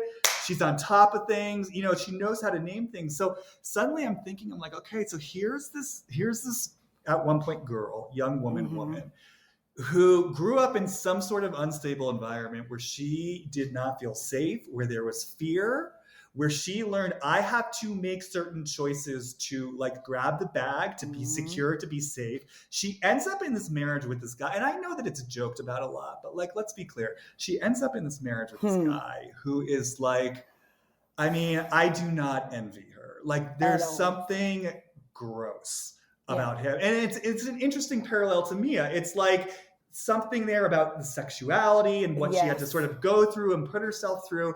And like we've seen her do it. Like the only time that I think Ashley gets really dishonest is when she has to like make excuses for her Mm-hmm. man and write these fictions to justify this Right. marriage that she's in. So I'm kind of sitting here thinking like, okay, there's this deep fear that's driven her into this marriage where she's like got to compromise herself. She's in denial about a lot of that. She has to betray her essence, like tell lies. And so suddenly I'm like, of course, connected to that is such deep rage.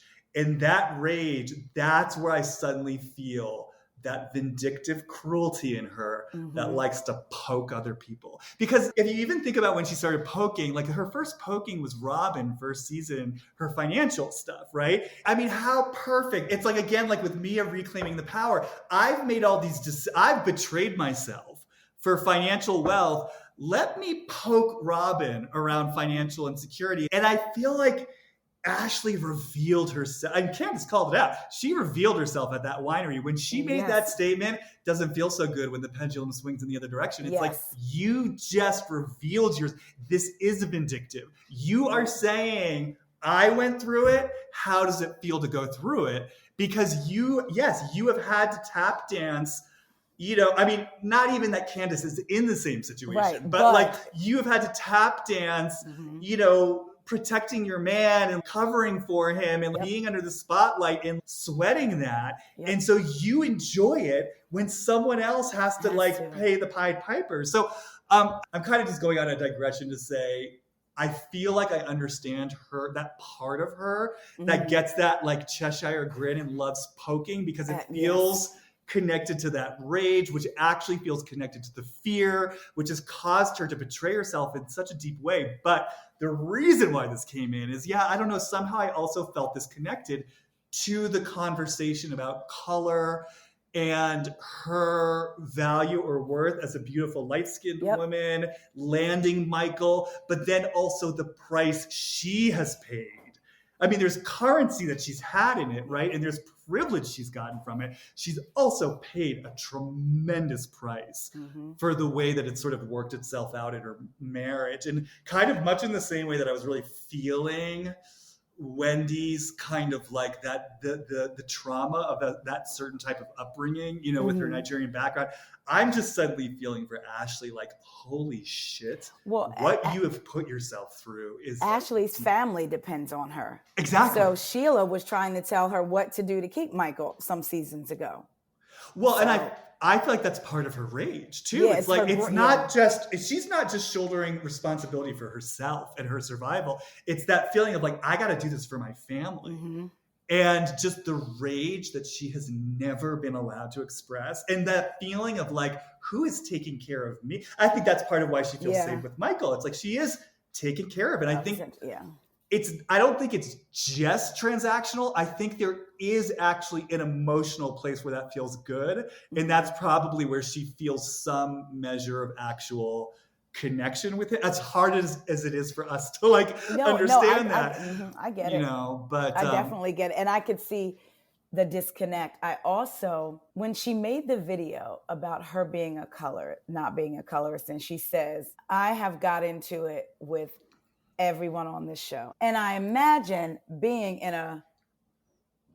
into an argument with a white person and someone saying they're racist, and they say, well, I've argued with white people. It doesn't mean you're not racist. Right? Look at how you handled it afterwards. What really irritated me was season 5 when they wouldn't even have the conversation about colorism. And then Monique sat up there and said, well, I'm caramel. Girl, this is not the time. You are so totally like, this is not the time. And then Giselle and Robin did an interview, and the interviewer wanted to bring up the conversation. And I feel like, because they think it's going to be pointed at them, right? They say, oh, that's stupid. Anyway, that's stupid, and just threw it off as stupid, right? So that is my deep frustration, is that they're unwilling to have the conversation. Because if we're talking about moving the needle forward for women, for Black women, this would be a conversation to have. Again, Ashley sat on stage and said, there's no colorism. And Wendy very rightly said, you benefit from that. Right. So you can't say that. And I would ask people to imagine if Dorit told Garcelle, it's not racist. People would be like, girl, you don't get to say that.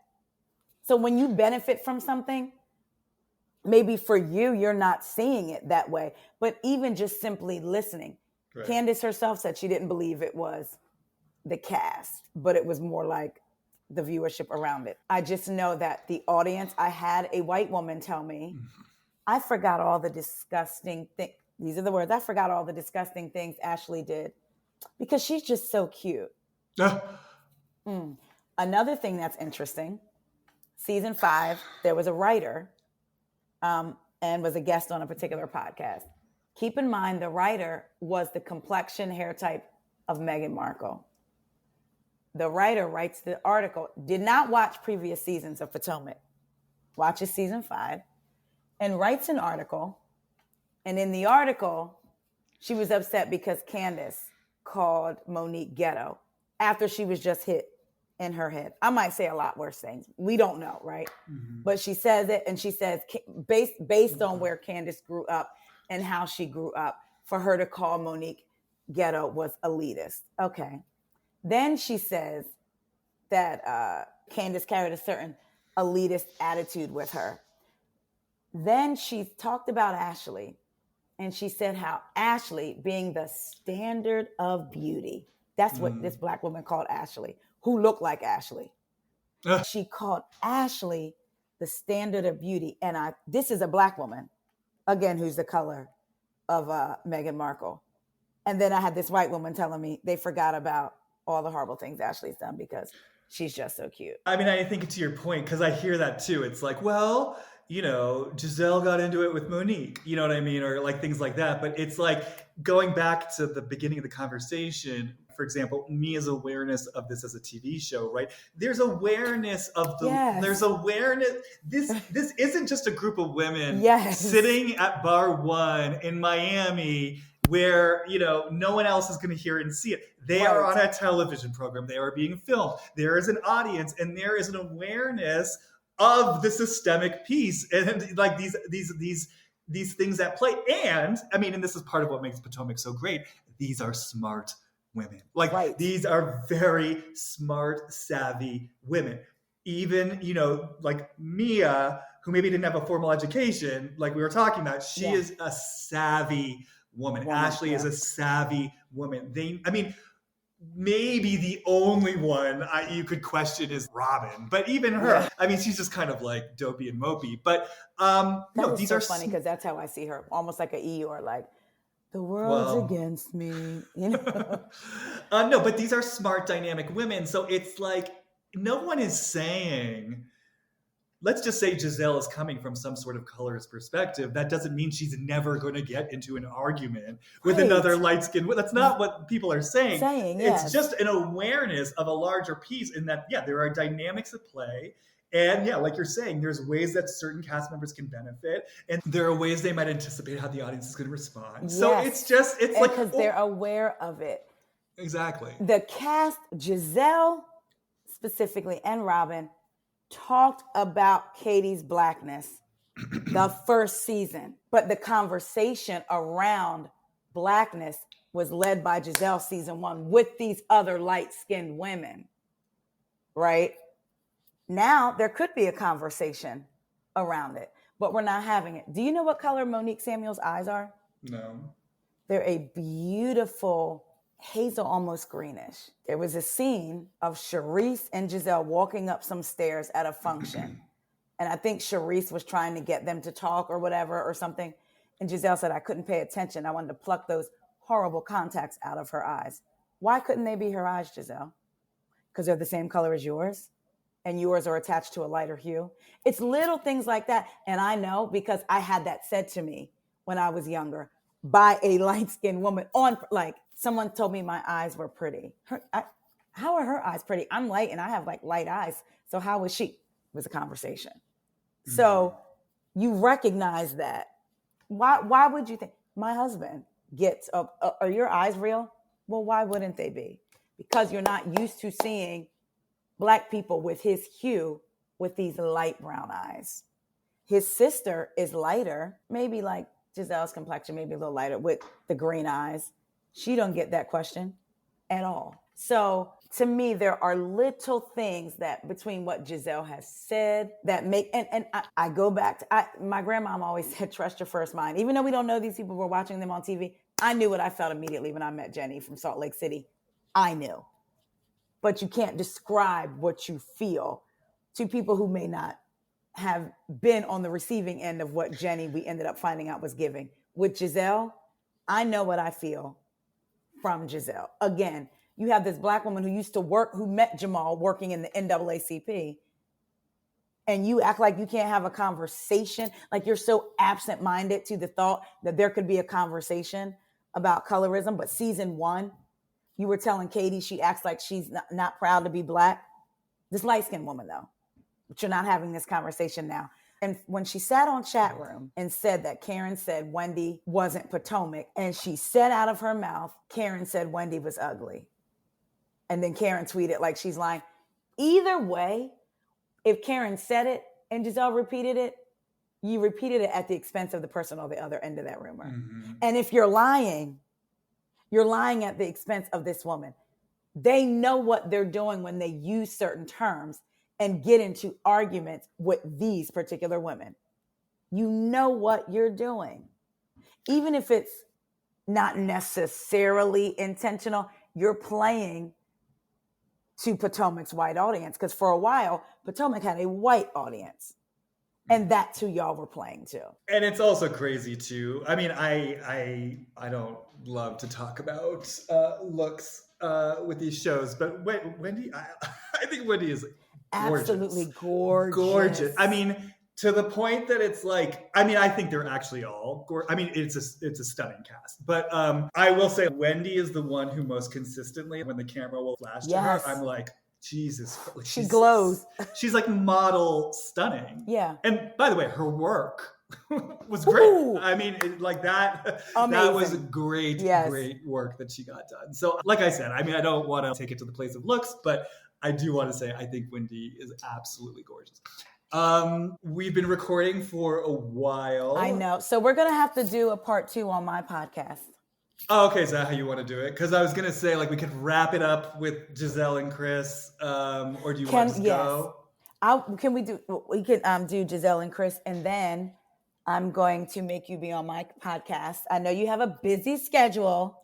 It's not that it's busy; it's that No, your work is your work. That's why I like talking to you, because I feel like I was just talking to somebody about this yesterday. I feel things with my body. So if I don't work out that energy, I know that sometimes there is a rage that I can have with certain things that may seem unreasonable to people, or just a rage that you're told you're not allowed to express. So I've learned how to work that out through my body. So every emotion that I feel, my body's like, ah, like that's how it reacts to people. So, but with your work and the work you do a heavy load. So I know that it has to drain you. Like, so I get yeah, that. that's what happens with my schedule. It's like I never want to record a podcast before I have a session with a client because I want to conserve my energy for the client. So that means like I have to kind of do it late in the day, and then if there's Yeah. time differences, and then really what I've been doing recently is I try to. I mean, I don't know if I'm going to keep this in the podcast. I don't know if this is interesting for people, but I've actually gotten to a point where I almost want to just record podcast episodes when I don't even have sessions in the day, because it's like even with the podcast, especially if it's a podcast where I'm tapping in, dropping in, I mean, that's the thing. I've realized like this, it really does actually take something from me. It's a lot Well, energetically. so I have a question for you, and I hope you do keep this in, because I do think that people would find it interesting. I know I do. But this is something that I've noticed, and I want to know if anyone else has told you this. You have so many people saying, you're laughing, so you probably already know, maybe. You have so many people saying they can feel, they this, they that, right? I'm an empath, or I can feel when I look at this person. For me, I've always said, if you believe in that, like you believe in all of it or none of it. You and I have had this conversation in the spiritual realm, right? So when I have seen people feel things, whether in church or wherever, there is a they're almost operating differently. There's a slight change. And so I notice when we're talking about these women, and when you're dropping in, your voice almost chokes up. Mm-hmm. Is that like Yeah. something? Yeah, no Okay. stuff like Okay. it does. It moves through me, and like you, I mean, I Okay. hear you saying you feel with your body. I think I explained this. Was it the last episode? Yeah, I think it was the last episode. So I'm clarisentient, which means I get most of my psychic intuitive information through my body. So yeah, I literally Oh, feel energy through okay. my body, and then when I'm Okay. tapping into someone, it's like, yes, I'm having experience of literally feeling energy move through my body, and like that energy is Okay. speaking. And so if it's a session with a client, then I'm really consciously opening the door and I'm letting the voices speak through me. And then sometimes what happens on these podcasts is maybe I'm not so consciously going in, but then like I'll trip into something, and the Okay. voice starts to come out. And Okay. I did end up exploring this on a recent episode of Piper. I think for myself for so long, because this was a podcast and because it was about the housewives, in my mind, I was just like, well, this is just fun. We're just exploring. And it's really kind of only been recently that I've started to take it more seriously for myself. And part of that, by the way, has been because of hearing from Real Housewives who are saying things like, you are the only person who like captured my experience. You know what I mean? Or like, I cried listening to your podcast Yeah. because, it impacted me. So it's like when I'm hearing this from the actual women who are on Yes. these shows, Yes. it's making me realize, okay, wait a second, something's happening here. And I'm not This is claiming it's something. perfect, No, but but something's going on here. And yes, it takes something from me energetically. So yes, I can be hard to schedule because I'm very mindful of like, I just can't, I wish, it's my deepest wish that I could just like, hop on people's no, podcasts and do a bunch of them, but like, but I I think can't. that you need to, because I do think you need to conserve your energy, and because then you won't be good first for yourself, and then for people who are coming to you for Mhm. something. So Yeah. I wondered that I wanted to ask you that's what I like. I was like, okay, I think based off of I know what I've seen growing up in church and what I've seen. And like I said, somebody asked me, oh, you believe in that stuff in church? I've seen it. And again, Mm-hmm. if you, and I use it, and this is not to make light of it, but for a joke, I'll tell people when they say, what do you mean? You have to believe in both. If you believe that if someone told you your grandmother said to move the dresser in the attic and there's the red sock you used to wear as a child, you believe that, how then do you choose not to believe this over here? Because it comes from an entity that you don't respect, right? I go to church and I believe spiritually, I believe in spirit. So if I believe that, I know there's another side to that. You know what I mean? So Mm-hmm. if you believe in one, you believe in it all. Well, it's just, it's funny too, because like I was just thinking about Mary Cosby the other day, and I was thinking about, I could go into a whole digression about why I was thinking about Mary, because I was taking in the season of Salt Lake City and I was comparing it to last season of Salt Lake City. But I was thinking about Mary and just how, in a lot of ways, she was so disconnected from herself, and she was Mm-hmm. so, like, in so many ways, so not here and kind of deeply split. But I was also thinking, I'm sure that's probably what makes her at times like a great host or channel for the Holy Spirit, because she's not all there. She's not fully in her body. So I have this feeling like it's probably really easy for her to split off and to kind of open her body up for energy to come through. And I'm sure, because the thing is, look, yes, does it seem like there's shady stuff going on with their church? Yes, absolutely. Does it Yes, seem yes. like she's using it for, some sort of like unethical ends? Absolutely. But I think what people then tend to want to do is to kind of just say, well, it's all bullshit. Yes, yeah. Whereas I'm feeling like, no, I actually feel like Mary, probably is this open vessel who probably is able to channel stuff that comes through her. That's probably part of what makes her powerful and seductive for people. And then, Mm-hmm. like, does she go someplace with it that can be manipulative and deceptive and unethical? Right, Absolutely. But, right. I I just think agree. it's like both things can be true at once. Like, there can be something that Mary has access to in particular because there is something kind of off about her, and then she can use it in a twisted way at the same time, Yeah. And when you said disconnected, I there is something that preachers will say if they go to speak, or sometimes people will say if they pray over you and they say, God, less of me and more of you. So when you are able to disconnect like that, like you said, and you leave yourself open to be used as a vessel, you're taking your flesh, yourself out of it. Because there may be Mm-hmm. people, just like I'm sure the same um, in all aspects. If someone says, hey, let me pray for you, I have a word for you, if their self is in it, then they could start saying things that they know you want to hear versus just being open. Just like with you, if you mishandled your gift, you could start saying things. You get information from people, right? And then you could start. Mm-hmm. Then you get information. If you were that type of person, you could manipulate that information. Mm-hmm. But because you said, take me out of it, I'm just the vessel which it flows through, it makes it easier for you. So I feel like I get what you're saying about Mary. When she cries about the church and what that means to her, I understand that too. And funny enough, you know how I feel about Lisa Barlow. Hi, Lisa, if you're listening. But I will say I connected with her on one thing very deeply. And I said, oh my God, are you using Lisa Barlow? When she said she doesn't feel as connected to God as she was, and she said, I'm important to God, I felt that in my spirit, because my friends will tell you, I tell them, I am very important to him. And if you mess with me, like, and I had been feeling that same thing too, kind of got away from my study time, my this time, because you just get so busy. And I just get so used to opening my app and, okay, what's my scripture of the day? Let me pray, and then I pray every day for my husband at a certain time. So you think, okay, yeah, we're connected.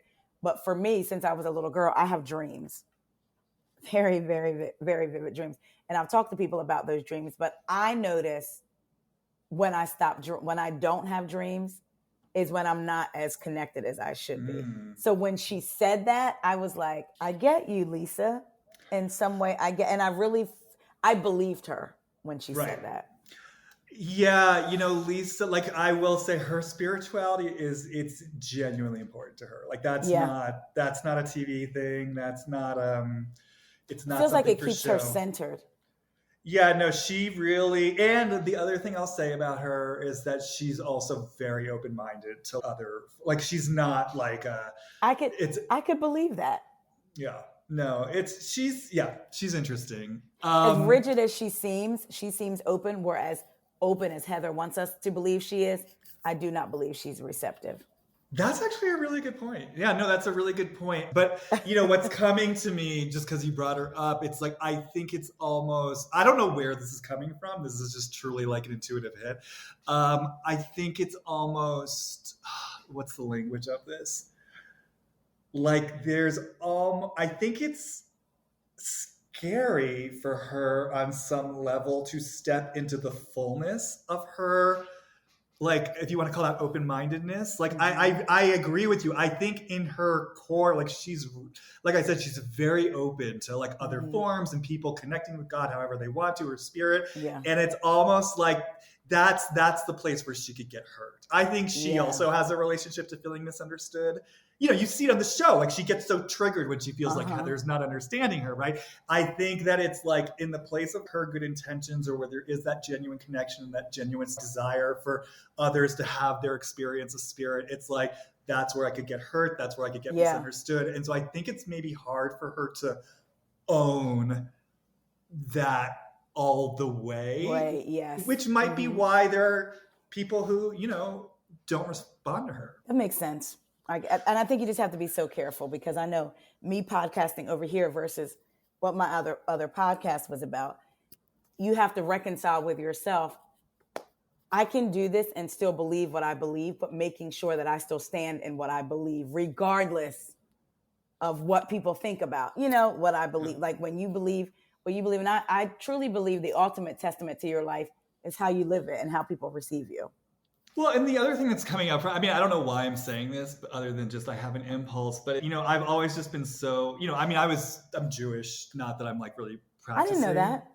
Oh yeah, Stein. Yeah, no. So so I'm Jewish, but I've always been so grateful that in a way that I wasn't born and raised in some sort of like Christian framework, because I have such a deep response to, I don't know how to language this, like what I experience as the deeper core of Christianity. And I love churches, and I love what I experience as Christ energy. I've just always felt like such a deep connection to that. And then I see a lot of people who are like born and raised Christian struggle with it because of how, the religious framework can come in and distort things. But I've always just felt such a powerful energy in, again, my experience of Christ energy. And I have a very clear, specific sense of what that is for me. I won't bore people with that right now, but I guess I'm just thinking of this because of the Mary conversation. I just see people struggle sometimes. Like, I feel like sometimes, people actually have a spiritual curiosity, or they feel a connection to something like the church, but then because of the way it's been distorted, or because of certain bad experiences they've had, it does become this either or thing where people feel like they have to throw the baby out with the bathwater. Yes. And I just kind of want to say, kind of like we're talking about with Mary, like, no, like there can be powerful transcendent energy in this stuff, and it can also get used in ways that are destructive, and we as adults get to sort that out. And if there is a way that you want to connect, to your sense of spirit, your sense of God, again, I don't know why I'm coming back to the church in this instance, maybe because Mary Cosby came into it. Obviously you have a relationship to the church, but it could be any religion, of course. But, just for whatever reason right now, I'm speaking to anyone out there who might, have some sort of ambivalent relationship with the church and might need support to like let themselves go towards something that actually feels good for them. And I will say, as a final note, like there are clients that come in when I'm having sessions with them where I'm just like, I just feel this connection between you and Christianity, Catholicism, like, is that true? And then, and then they'll usually be like, yeah, like I was raised like, Irish Catholic, but so a lot of times there is a process of supporting people to get back to whatever the roots may have been before, something got corrupted. I appreciate that. That's I have learned, right? You read your Bible, and the church represents all different things to different people, and you talk about different communities, LGBTQ plus or Black community, white community, all these different things that the church can sometimes almost display hate, right? And so being raised in church, me and my husband have had this conversation, and I have it with my kids. If I want to be Christ-like, if you believe in the scripture, he loved, right? So who am I not to love? And any questions that I've had, because I have conversations with God. Well, if they're saying this is wrong, but we know this, then I don't understand. And I have said at the end of the day, I have got nobody's heaven, nobody's hell, nobody's purgatory to put anybody in. I want Christ to be pleased with me, but I also want to be a good representation.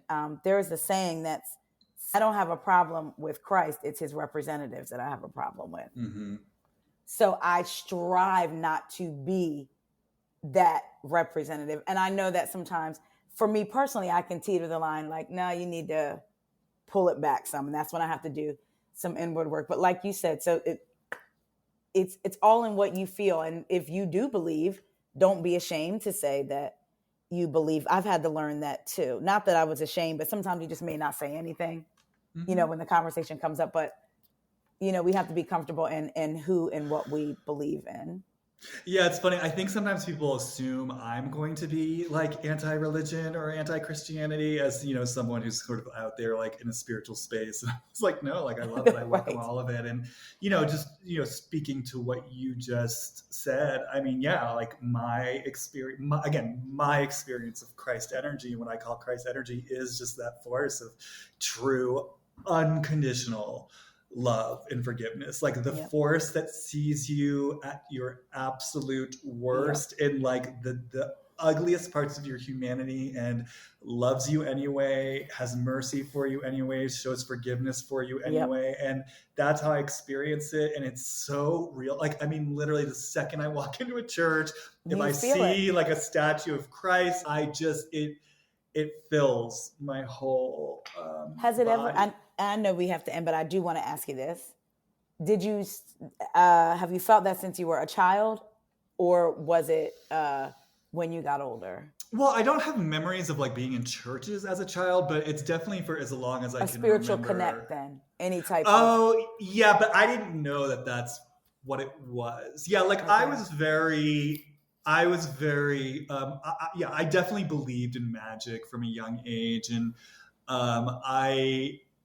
I mean, it's funny because I knew how my life was going to go at a young age. And I remember feeling so deeply how I could manifest that life. Now, I didn't end up manifesting that life because like many of us, conditioning comes in and gives you messages and cuts you off from parts of yourself. So, my journey has been really, in a lot of ways, been about coming back, to who I was. But yeah, no, when I was young, I really remember just kind of there's a force I've always been connected to. To me, I call it kind of like a creative force, but it is an energy that I feel, and it does feel like it's an energy that's channeled, and it's always just felt to me like, whatever you want to call it. Yeah, intelligent design, higher design, but it is something that I can kind of feel in my body.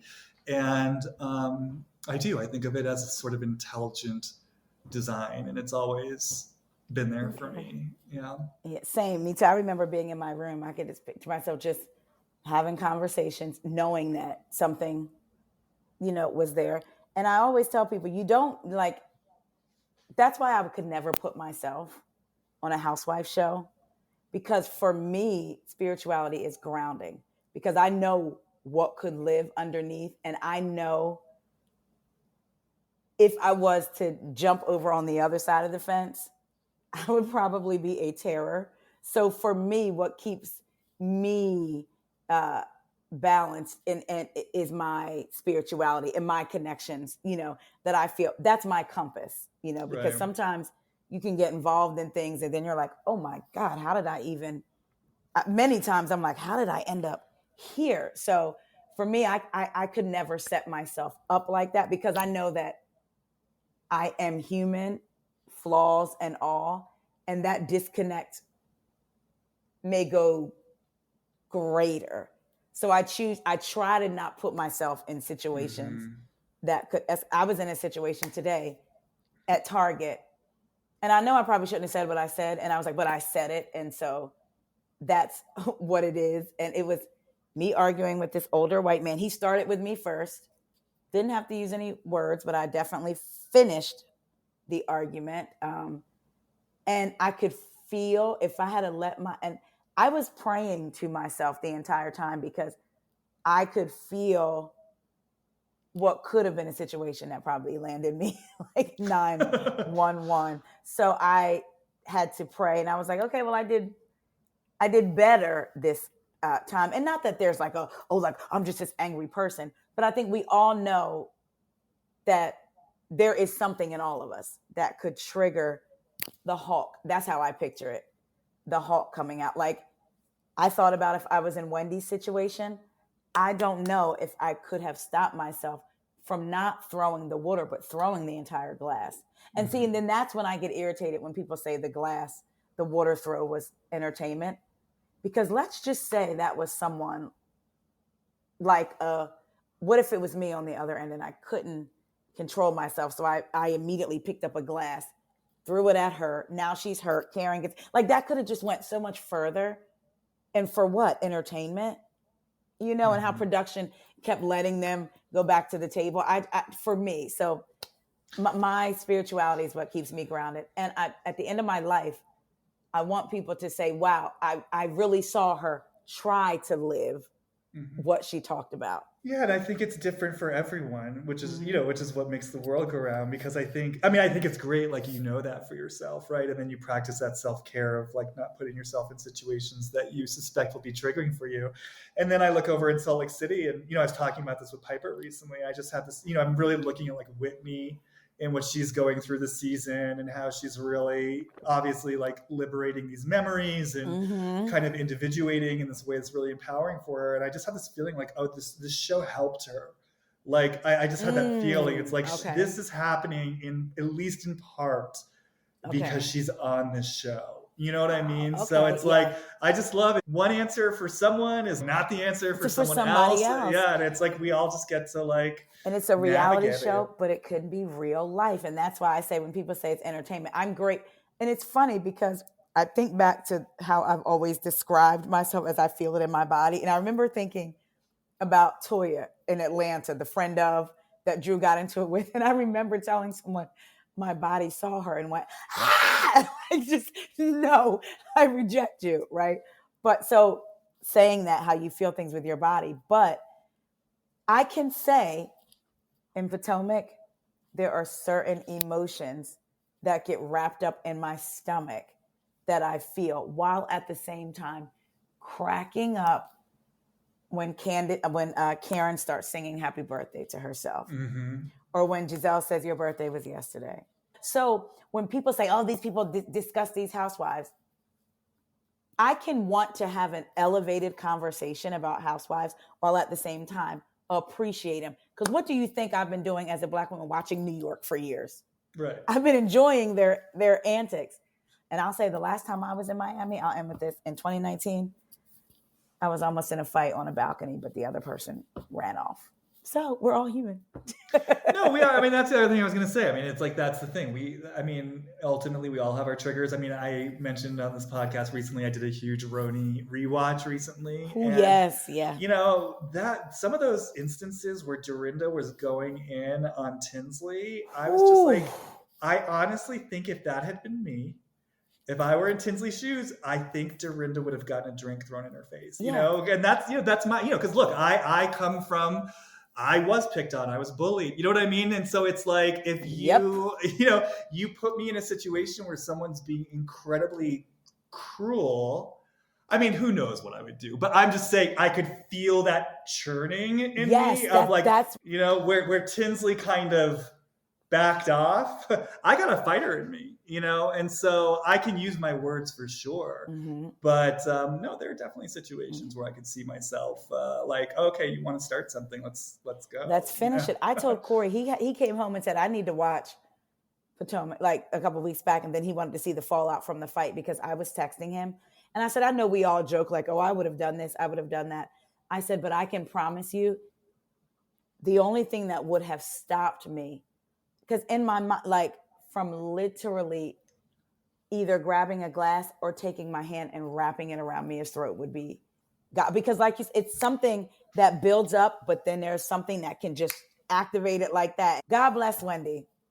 I love Potomac. I was really disappointed in the beginning. Like if this gonna play out like this and we have no fun, like I'm not entertained. Well, I was also just gonna say, I mean, just to kind of conclude and to bring this back around to Potomac, isn't it interesting though, in terms of the conversation that's emerging about colorism, that this is a situation where things are starting to get named, and by and large, the viewers are really, there's a lot of support behind Candace and Wendy. I'm so glad.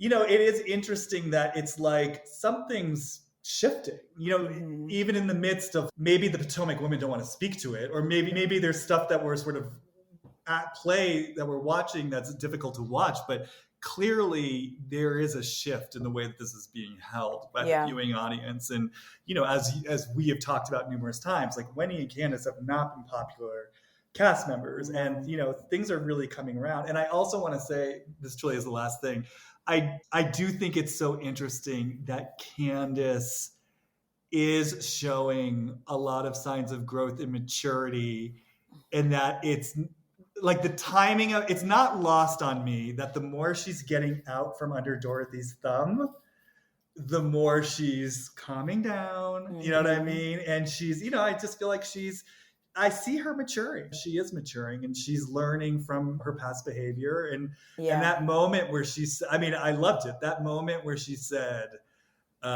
if I cuss you out, I'm aggressive. Yep. If I move on, I'm defensive. I can't win. I was like, damn, you are calling it out and you're naming it. And it's powerful. Housewives reflect us. And I learned that is a part of me that I thought that I had kind of not mastered, but like have to work on, because my thinking had always been, I'm tired of hearing people say, oh, I like Candace this season. She's grown.